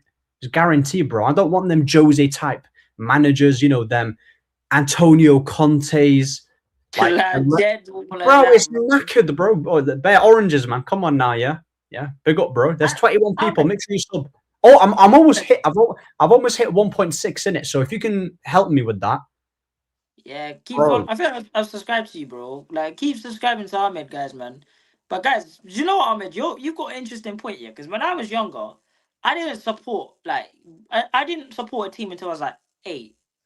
But I liked players. And I've watched a lot of Arsenal growing up. Like the era I'm talking Yeah, about is Wenger ball is sick. yeah, Adebayor, Van Persie, Fabregas, that team. The first footballer that I actually appreciated watching, or you can say quote unquote loved, was Fabregas, and I liked Arsenal because of Fabregas, and I liked the way they played. But obviously, I'm a young kid. Obviously, you don't really know about much. I couldn't tell you why I liked him. I just liked him in it. And then when Fabregas left, went to Barcelona. I stopped following Arsenal before that, anyways. And that's when I started to understand football. I was like, okay, cool. Why do I like football? And like what you said, players at Manchester United, like the Rooney's. I liked Nani a lot. Like Nani was the type of winger because I idolized Ronaldo.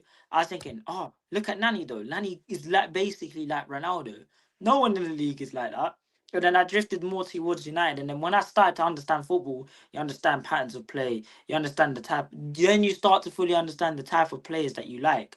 And I think I'm a mixture. I'm a hybrid. I like counter attack, but I like skillful players as well. But I think you need to have a blend of players. You know what I mean? You need to have a balance. I don't want complete counter attacking players, but I don't want complete skillful players as well. I Bro, want a I'm on blend. that. I'm on that heavy end of skillful players, bro. I am literally as aesthetic, yeah, as you can get, bro. Like if you, bro, I'll be real in it, yeah. Yeah, Xavi, bro. Wenger ball was amazing, bro. I'm not gonna lie, bro. Wenger ball is beautiful to watch. It's beautiful to watch. Obviously, It's Fergie had more his number. But Fergie had his number not because like Fergie was a better tactician. It was all here, bro. Yeah, mind games, bro. Wenger didn't have the cojones yet against Fergie, bro. He didn't have it. He didn't have that dog in him. But he was bro. Watching Wenger ball, yeah, is beautiful. Yeah, watching Pep ball is beautiful. Watching even the Centurions, yeah, bro. I'm not going to say that's beautiful in it because they're ops. I mean, they're all ops at the end of the day, but you get the point. You yeah. get the point, bro. Like I'm watching Hansi. I'm watching more La Liga now than I do Prem Minute because I just find the Prem Minute a bit. I don't know who really plays great football in the Premier League. Like you can let me Even know, Pep don't do it no more, bro. bro. Pep's football right now is just it's dying, bro. It's dying. I'm watching Hansi Flick ball. I watch a bit of PSG. I was watching the Zerbi Marseille before he left. So at the end of the day, yeah, I'm not really fixated on just watching the Premier League. And with me, yeah, I always want trophies. I want us to challenge, but bro, get me a gaffer, yeah, that plays me some sexy football, bro. Like I've not seen that in ages. I've not seen it in ages. I can't remember the last time we When had. people say to me, you know what's mad? People actually said no to Hansi Flick and yes to Carrick. Like, listen, respect to Carrick. Yeah? Oh, come on now, you're not taking a world class manager in Hansi Flick, and you want to keep Carrick over I him? think No chance, bro. the thing is with Flick, right? I It's like Hansi high Flick. line, bro. Everyone plays with a high line, man. Yeah, Like but every top team plays with a high line. but this is what I mean. Football He's fans, just not yeah. as aggressive. He just plays mad Football, aggressive football. you know, with me, yeah. I think football fans need to understand, yeah. What do you guys actually want? They don't know what they Like, want. That's the problem. do you know what you want? You say you want a winger that can score goals. So cool. We get linked with Semenyo. Why are we signing Semenyo? This guy's crap. You're only signing him because of FIFA. Cool. Wanna get Iliman Njai? Why are you getting Iliman Njai? It's because of like you know what I mean, like guys. I think one of those things about football, yeah, is that it's so subjective. You just don't know. It's prison of the moment sometimes, bro. I'll be real. I want a manager in the summer that is going to play the way he plays. If he says he doesn't matter if we've got under 21s, if he's got overage men, he doesn't care. He's going to play the type of football. Not because, right, I've got Rasmus Højlund here. He can't play the type of football that I want, so I'm going to adapt to make sure he looks good. No. We are going to play like this, and if you can't play like this, you're out of the team. Simple. That's what the Zerbi will do, bro. You think that's what the Zerbi will do, innit? You think the Zerbi's going to walk to United, yeah, and even sign the paper and be like, oh, you know what, Bruno? Keep doing the hoofball. You know what, Embuemo? Keep having that first touch. Keep it going. No chance, bro. The guy's going to be on their necks, bro. He's going to be on their necks. Now, I'm not saying Embuemo's a bad player, innit? But the thing is with Embuemo, the reason why I keep saying is that he is the perfect player to play against the big games, innit? Against the big games, he does his thing. Not Tottenham, Liverpool, Arsenal, Man City. He'll do his thing there. He'll do his thing, bro. They're not just going to sit back and allow us to have the ball, right? And he's a decent finisher as well. It's the same with Cunha, bro. Like Cunha, you see when you're trying to chase a game and you're trying to get back, and then you start to push that defensive line a bit higher, and then Cunha operates centrally, driving with the ball, winning them fouls. You know, being a pain in the arse, having a deadly strike, bro. That's very useful to have. A guy like Iliman Ndiaye, I don't care what the stats say. He can have 2 goals, 1 assist. Bring me Ndiaye at all cost and whack him on the left. Yeah, I don't care. I don't care, bro, about this whole. Oh, you've got too many Afcons. I need more Afcon players. Yeah, big up Africa. Yeah, big up Africa, bro. Yeah, Halal FC. Yeah, we've got Ahmad on the right. You've got Iliman Ndiaye off the left. Yeah, I'm still keeping Zerbi at the club. If he wants to leave, he can leave. But I believe a guy with his skill sets here should be utilised way more than it is right now. And with Sesko, he's a different profile. He does his thing off the bench. I believe we should carry on doing that. Play Zerbi more in games and see how we are. And then just mix it about, bro. Like we're becoming a bit too predictable these days. Do you get me? That's my word. But we're too predictable. Change it up, and then that's it. Yeah, because we've got Aston Villa. Oh, we got Villa back, innit? Next week, innit? We've got Villa, bro. It's at home though. Our record against Villa is calm, to be fair. So I expect us to win that game. Last weekend fixture of Ramadan, bro. Got to go out. We've got to go out with a win. Come on now, bro. We've got to go out with a win, man. All I'm gonna say, you lot, is Man United fans, we don't need to panic. I think as of right now, we're doing okay. It is one defeat, but let's be real. Under Amarin, it wasn't even that under Amarin. It really wasn't. It was literally depression. Maybe the odd win you'd be happy against, but it was more or less depression. Carrick has given us the joy. Carrick has actually made us excited to watch games. Let's see. What I don't think we should be comparing it to Amarim. You know, I understand what you're saying, yeah, but the thing that what's dangerous about comparing Carrick to Amarim, yeah, is that there will be things where Carrick will do something that's like completely wrong, yeah, and be like, you know what, Amarim did worse, so that means we're not really going to focus on it. Does that make sense? Yeah. I mentioned it briefly in the stream that the last since Tottenham, the games have been quite bad. He's just been getting away. It's been masking with GA, but. Yeah, I think you're right. Well, we need results. We need results, though. I'll be real. We need the results right now. We do need them results. Are you on the same page that I am? You don't care how we get the 3 points as long as we get it. Bro, we're halfway through the season. Bro, the season's about to be done. You think I'm not going to start crashing out monumentally about, oh, we didn't play amazing attacking football, bro? Of course I want that. But, bro, there's 8 games left. Yeah? Get me Champions League. Get me Champions League. And then I'll worry. Bro, we don't even know who the manager's going to be. The next manager, yeah, if it's going to be Carrick, he would have. If it's going to be Carrick, yeah, no, and let's say the Zerbi and Julian Nagelsmann doesn't happen, yeah, and it is going to be Carrick. It's not mine. It's not my number one, but we'll see what he can do in it. Don't give him a 3-year contract or a 2-year. Give him like a 1 year. Give him the midfield, and let's see what he can do with a full preseason, and actually watch what type of football he wants to play in it, yeah, and whether he can sustain it. There's going to be more competitions to play for, so you need to give him the squad depth. And the quality and depth too. Do you get it? Big up Ramos saying Amarim was trying to get us relegated. He wanted the payout from. You know what's crazy? Yeah. What's hypocritical about that fraud?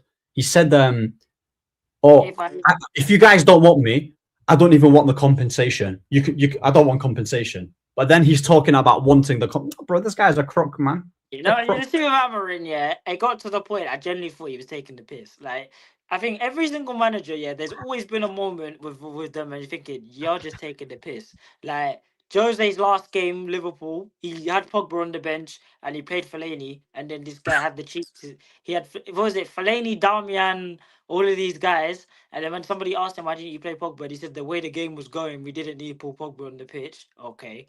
Um, Ollie took the piss. I think I felt like there was moments of Ollie just violating, like he took the piss, especially out of Van der Beek. And then Ten Hag, you can't tell me Ten Hag weren't taking the piss, bro. Like, guys cannot tell me if Ten Hag wasn't violating. That guy was a straight on, bro. Amari Forson over Amad Diallo. Guys, let's be real here, man. Brother. Amari Forson's like a year younger than me, by the way. And like, bro, I don't care. I'm not bullying the kid, but he was never that good, bro, to begin with, man. Like, yeah. Bro, he plays for Monza now. Yeah, he's in Italy, innit? And what made it worse, he rejected the new deal. We offered him a new deal, and he said no. Yeah, 100%. But he's not even playing in Serie A. He's playing in Serie B. Oh my day. He must be getting minutes at least, bro. He must be playing. Yeah. Bro, Ahmed, he now time for Zerkamp to wait. Ahmed, he now time for Zerkamp. Zerkamp is funny to start with Mbeumo and Cunha, bro. If you want the best out of Mbeumo, you need Xerxes, and if you want the best out of Sesko, you need Ahmad. You hit the nail on the head, bro. Ahmed Diallo, bro. Yeah. I mean, sorry, Ahmed Diallo. You know what the perfect front three is for Sesko? Go for it. Ahmad on the right, with Dorgu on the left. Yeah, with the players that we've got. Yeah. Ahmad on the right, Dorgu on the left. I'd say maybe Bruno because obviously he's got more of a passing range than a Cunha, but I would prefer to Cunha. I'd still put Cunha there, to be fair. Cunha behind Sesko. I put Cunha, Ahmad, and Dorgu. If you want to play with Xerxes, yeah, I believe Xerxes.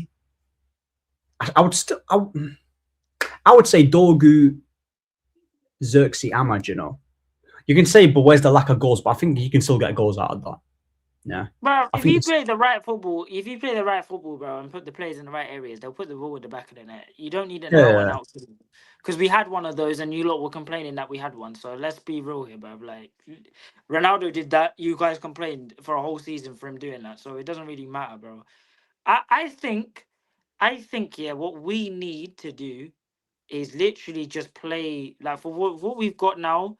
We've got to accept that this is our best team in it. So yeah, wait, Ahmed, we've missed you on that. Oh, what's happened? Oh yeah, I saw you was frying that Liverpool fan, by the way. Who? Oh, what's his name? It's not Haloise, is it? Who's Haloise? No, it's not. It's someone else. There's some Liverpool fan that you was frying. You were saying I'm not happy with this. So you predicted Liverpool to lose, and then they actually lost. And then there was another one where he tried to say, was it Florian Wirtz or something? He said he's not. On TikTok. Yeah. You got the clip up. You got the clip off, and then you fried him, and then he was like, "No." These lot were. I was on TikTok here, and they were gassing me words here, and they were talking about heat maps, bro. Running hype, bro. Listen. You know what it is? Yeah, banter aside, innit? Words he's a good footballer in it, but bro, the standard for him is on the floor, bro. Man does anything half decent, and they want to justify that price tag, bro. You bought him for a shitload of money, yeah. And it wasn't worth it, and he never was. And he can still have good performances, even without getting a goal or an assist. But, bro, like, when I'm hearing heat maps and energy and even the comps that they're putting out, bro, it's nothing outstanding. And, Kate, we missed that. Bro, listen, yeah. Who are Chelsea playing in the Champions League? Is it PSG? Yeah, they play Paris. KG, yeah? Listen, yeah, that's my guy, innit? Chat to me when you get knocked out of PSG. Liverpool. Bro, listen, we're not in. Bro, we've won FA Cup. I swear we're the second club with the most FA Cups. Or am I bugging out? Yeah, we're one behind us. Bro, listen, FA Cup, bro, I've been there and done it. Yeah, Man City will beat Liverpool in the FA Cup. Yeah, clip it. Yeah, they'll beat you. And I can't even stand it. Now if they go win, now I'm in the clip, man. They're gonna associate. Oh man, come on now. Hey, I'll be honest. I'll be honest, you know. I'll be honest here. The Florian Wirtz thing, I rate Florian Wirtz. The only reason I criticized him is because Liverpool fans, they were so sure that when they're spending money, they were so sure they got this one right. Yeah, yeah. Bro, I'm on the thing, man. How am I splitting? Just split it properly. Sorry, bro. listen, yeah. What, No, bro? The thing is, yeah, with Liverpool, right? At the end of the day, these lot spent all that money. We did get worked right. I mean, no, how? he'll come good eventually. I think he will come good eventually, but it's just that you can't spend 130 million and say, but next season. No, 130 million, it means instant impact to me. To me, it does, anyways. Do you know what I mean? You can't say 130 million for next season, bro. That doesn't make sense. I'll be real in it, yeah. I think there's so many number 10s here that are doing a similar job to him, and if not, and I don't even rate those 10s that are like that. I don't rate more. You know what's mad, yeah? Off topic, innit? I think this Morgan Rogers guy. That guy is mad overrated. I think he's mad overrated, innit? Yeah, I've watched him, yeah, bro. I'll be real in it, yeah. This guy, yeah. These lot talk like he's some next revolutionary number 10 in it, bro. And bro, he ain't that good in it, yeah. He's good in it, but he ain't that good, right? I like him. Please won't forget I that. think he's just over. Like, I don't know, man. Cunha's better than him, man. He ain't He's better not than Palmer. He's not better than Palmer, though. bro. Palmer, yeah, bro. Bro, he craps all over him, innit? Morgan Rogers. I think Do you you get see what the problem us English fans have got. We like. Bro, I swear to you, yeah. Sorry to cut you off. I swear to you, I watched Florian worked at the beginning, yeah, and you know me, I don't even analyze it. I swear to you, even the performances here have not been all that, bro. I know the type of player Wirtz is. Yeah, his playmaking ability is probably his best ability, right? And he's technically sound on the ball, good in possession. I don't think his issue is whether he can hack the prem. You're telling me, bro? I've seen awful number 10s, yeah, that have done a decent job. Like Wirtz's issue is not obviously it's coaching in it, and you can say that he needs to adapt, but bro, like he's a good player. I don't think he's been that. If I was to rate Wirtz out of 10, objectively speaking, no trolling. For the ability he possesses, I'm saying 5. I'm saying 6. I was gonna say 6, but I'm saying a 5 out of 10 because for the ability that he's got, and I think this is the first time in his short career that he's been another guy in the team. Because obviously at Leverkusen, it was his team, so everything. So Like all his 10, weaknesses, yeah, but either way, but all of his weaknesses were nullified. Like they played for him. Since he went to Liverpool, they've not played for him. They've played. It was. They've not really played for anyone this season, to be honest. Like 1 week is Ekatike, then it might be Salah, and then it might be him. I think Vert's at his best when he's got a perfect team around him in it, and they're playing for him in it. And yeah, and he's got a striker that he's got a partnership because he's developing that nice partnership with Ekatike in it. And I think him and Ekatike next season they might cause damage in the league. But right now, let's be honest here. If we was to have the worst signing of the season so far, Verts is in the conversation. You know who I think is one of the worst signings? Yeah, I'm saying Gyökeres. Okay, Gyökeres, yeah. Gyökeres, see with me, this is where I'm going to contradict myself, yeah? Obviously, I said I like a hybrid of footballers and stuff like this. Let me tell you something about Gyökeres. I don't care what level you play at, Sunday league, goal session, professional, whatever. If someone had told me, yeah, someone told me that you scored 100 goals in 2 seasons, do you think I care what it looks like? Xavi Simons as well. That's another one. Ahmed, do you care what it looks like? Bro, I'll be real in it, yeah. If someone told you I've got a striker that bagged 100 goals in 2 seasons, do you care what he looks like? Nah. You're not going to care, are you? Yeah. There are people that are complaining about him for not being a good footballer. You already knew he wasn't a good footballer. He's just a killer, bro. He's a gunman. But the thing is, though, like, if a guy is scoring bare goals in a league like Portugal, and he's technically so poor on the ball, you have to be a freakish athlete like a Lukaku to even stand a chance in the Prem to compensate for your poor touch. Lukaku didn't thrive. Lukaku's back to goal game is awful. Yeah, he can do it. Yeah, he can do it every now and then. Yeah, but it's heavy. Yeah, it doesn't look natural. He plays like a small striker. Lukaku is not a Drogba. Lukaku is a getting behind striker. He's a big man that plays like a small man. Yeah. Wait, what's That's this? what Lukaku is. Oh, listen, guys. There's 20 people here. Yeah, 20 people. If all of you subscribe, I've hit 1,600. Please subscribe in it. Yeah. Get the boy up. Yeah. Just get the number up in it. Yeah. I'm not a stat merchant, but I need the stats in my YouTube in it. You get me? Yeah? I might be a stat merchant on YouTube. Yeah. But let's get the numbers up. Yeah. I appreciate everyone. How much are you on TikTok, by the way? Bro, on TikTok I'm on 20k, 20.1. But I've been stuck on 20 for time in it because I've not really been that consistent. You've been popping up on my For You page like almost every day, bro. Yeah, because bro, you know what it is, yeah? Growing right now, especially on TikTok, is so much harder to when I started. Do you get me? So if you want to, obviously if you're consistent, your hard work will pay off. But in TikTok, yeah, like 3 years ago, it wasn't as saturated as it was in it. So it was a lot easier to grow. So when did you start TikTok? What year? During Ollie's time. So 4 years in 2021. Okay, so was it the back end of Ollie? Was it the back end of Ollie? Yeah. Okay. See, I was a visionary in it, bro. I started TikTok, yeah, after depression, but then Ten Hag gave me more depression. I think I started the TikTok. I was posting, so I had it in 2021, but I wasn't posting. And then I only started posting last season, but I did every single United game, every time United played. And then my friend was like, why don't you just post every single day? So I did that for a year. I went from 300 followers to 1.2 in a year. Yeah, that's still good. Very good. Yeah, it's good, man. And obviously had a viral video here. And bro, if I wasn't doing what I was doing, I don't think I would have ever got into meeting up with you, man. Because if I was just a fan of you, bro, I'll be real.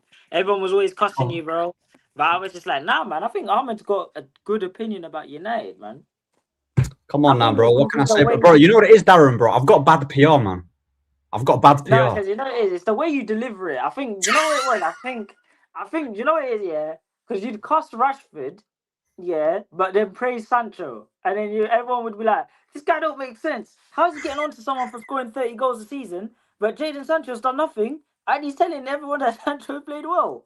Bro, the amount of arguments that me and my boy used to have regarding about you, bro, because he's a massive Rashford fan, innit? Oh, okay, yeah. He likes Sancho, but if you told him to pick which one, obviously Rashford's got a lot of fans in it, bro. He's got a lot of fans, bro. Yeah. Big up Tim in it. Just joined. Don't know if you saw this, but have you seen that? Have you seen what numbers Yokere's replacement is patterning up? Yeah, he's on 30. Yeah, I saw something crazy. He was on months ago. He was on 16 and 16. Yeah, that league is Fugazi. That league is Fugazi, bro. Darwin Núñez bagged over 30 goals there. The new replacement is bro. This is what I mean. Anyone can stat pad in that league, bro. Anyone. You know what it is? Do you remember that Greek striker Mitroglou? Yeah, I remember Mitroglou. Yeah. You remember he was at Fulham, yeah? He stunk at Fulham. He went to the Portuguese league with Benfica. The guy turned into a goal machine in the Bundesliga, bro. Do you remember Mitrovic as well in the Championship? Yeah. Bro, that guy, in the Championship bagged 43 goals. Yeah, he snatched Ivan Toney's record, innit? Yeah, he beat Ivan Toney's record in the Championship, bro. 43 goals he scored in the Championship, innit? Wait, in the Championship league, in the league, or 43 league goals? I think so. Someone fact check that for me. I swear he scored it. Yeah. 43 goals. Because Tony had the record for one season, bro. Because Tony had it it was 31. And then I know Tony. Yeah, it was Tony's record, and then Mitrovic absolutely obliterated it. Mitrovic has got more in the Championship. Ivan Toney's got 33. Mitrovic has 43. Yeah, he did that. He took that league for a joke, bro. And he went to Saudi, scored 28 goals, 29 goals. Now he's playing in Qatar, bro, and he's still slapping them in. Yeah, and to be fair, he went to the Premier League, played for Fulham, he bagged 15 goals. So, There's so many strikers here. Lukaku is a bagsman. Yeah, bro. West Brom. Chelsea. Not Chelsea. Lukaku. I'm all over the place here. Flipping Everton. West Lukaku. Brom. Yeah, West Brom. When he had that long hair. Everton. Lukaku. Bro, he was moving. Yeah, he was a physical specimen. And he was about 5 stone lighter as well. Yeah, bro. He was 100%. No, don't listen to anyone. Rattle our ops every stream. Haha, we love it. Now, big up Tim, man. I appreciate the support. Appreciate the support on everyone, man. I hope. Yeah, Barca will drop the bag on Rashford. I believe so. I'm pretty sure Romano talk. Yeah, he said talks to advance. Rashford wants to go.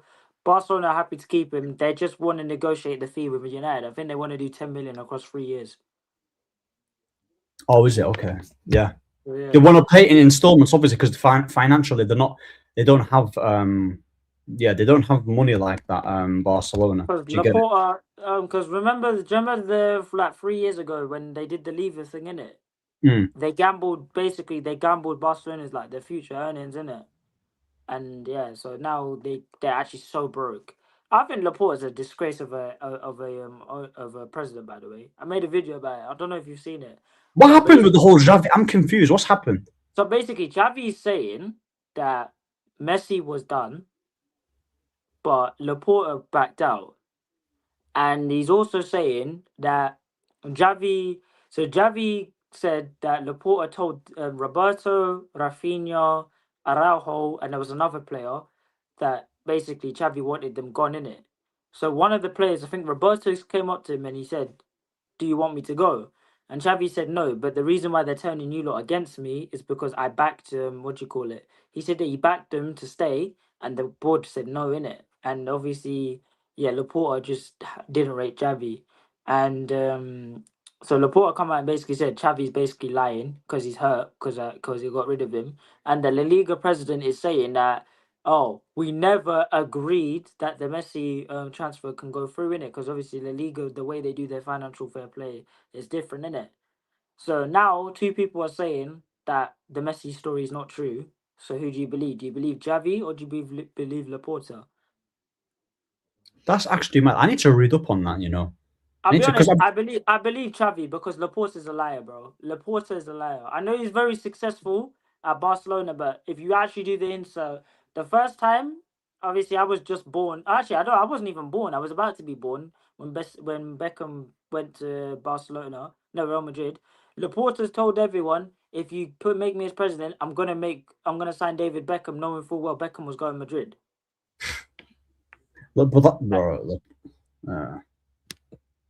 Oh, I watched this YouTube called Football Iconic, bro. It literally broke it down like Barcelona's way. Laporta for me thing is with Laporta, when he came back to Barcelona, he told everyone we're going to keep Messi because Messi's the best player in the world. And they literally Messi's come out and said that Barcelona, they stabbed him in the back. I don't even think I don't think Messi didn't want to leave Barca. No, of course he didn't. Why would he want to leave Barca? No chance, bro. Like that guy wanted to stay in it. I think he did want to leave though. Was it 2020 or 2021? What was the summer? It was 2020. Do you remember that summer when they sold Suarez and that, and he wanted out, but they said no because Messi said that he wanted to go on a free, and Barcelona said no. Oh yeah. I think in 2020, I think Messi admitted in 2020 he wanted out, but after that he didn't. No, 100%. It's not Laporta's fault, to be fair. The books were already read before. No, I'm not blaming Laporta. No, the reason why I say Laporta is a bad president is because he lied to the fans. He knew that Messi's contract couldn't be renewed. Even though they tried to subsidize it, they knew it was never going to be able to be renewed. And he told people that I'm going to renew his contract.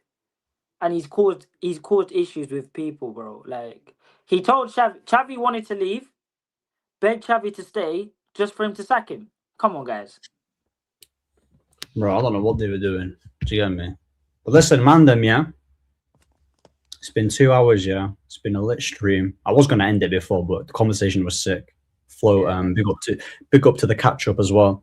Big up to Tim. Big up to Sib as well. Big up to Rambo. Big up to every single person in the comment section. Appreciate you all subscribing. Make sure to, we're going to be doing more shows.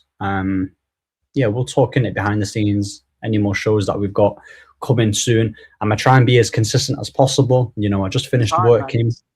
Came back home at like 6:30. You know, knackered, but Yeah. I'm gonna try and give more content to you guys, and it's hard juggling TikTok and YouTube at the same time. So I'm gonna do my best, and yeah, make sure you like, make sure you subscribe, and bro, if you're fasting, big up, happy Ramadan. Hopefully he's doing well. Shout out to the Muslims, shout out to everyone who's contributing to it. Shout out to And, Mo Salah. So, shout out to Mo Salah, you know. Listen, bro. Shout out to Mo Salah, yeah, bro. It's nothing personal in it, bro. I wish that guy good health, you know, and simple as that in it. The whole Mo Salah thing, yeah, is just to wind people up. But I actually do believe, in my opinion, though, I do think he's massively overrated. But I'm not gonna pretend like he didn't do his thing in his prime. He did do his thing, and he bagged no, you don't goals. need to. Yeah, I would He say did. big up Mo Salah because he said big up the Muslims that fasted, didn't it? And we know Mo Salah at Christmas. Yeah, big up the Muslims, innit? Yeah, come on now. Yeah, man. But, Listen. yeah. Thank you for having me, Ahmed, man. Really appreciate it. Hopefully we can carry this on, man. It's hard, but this is the life that we want to do in it, so we're gonna have to do it, man.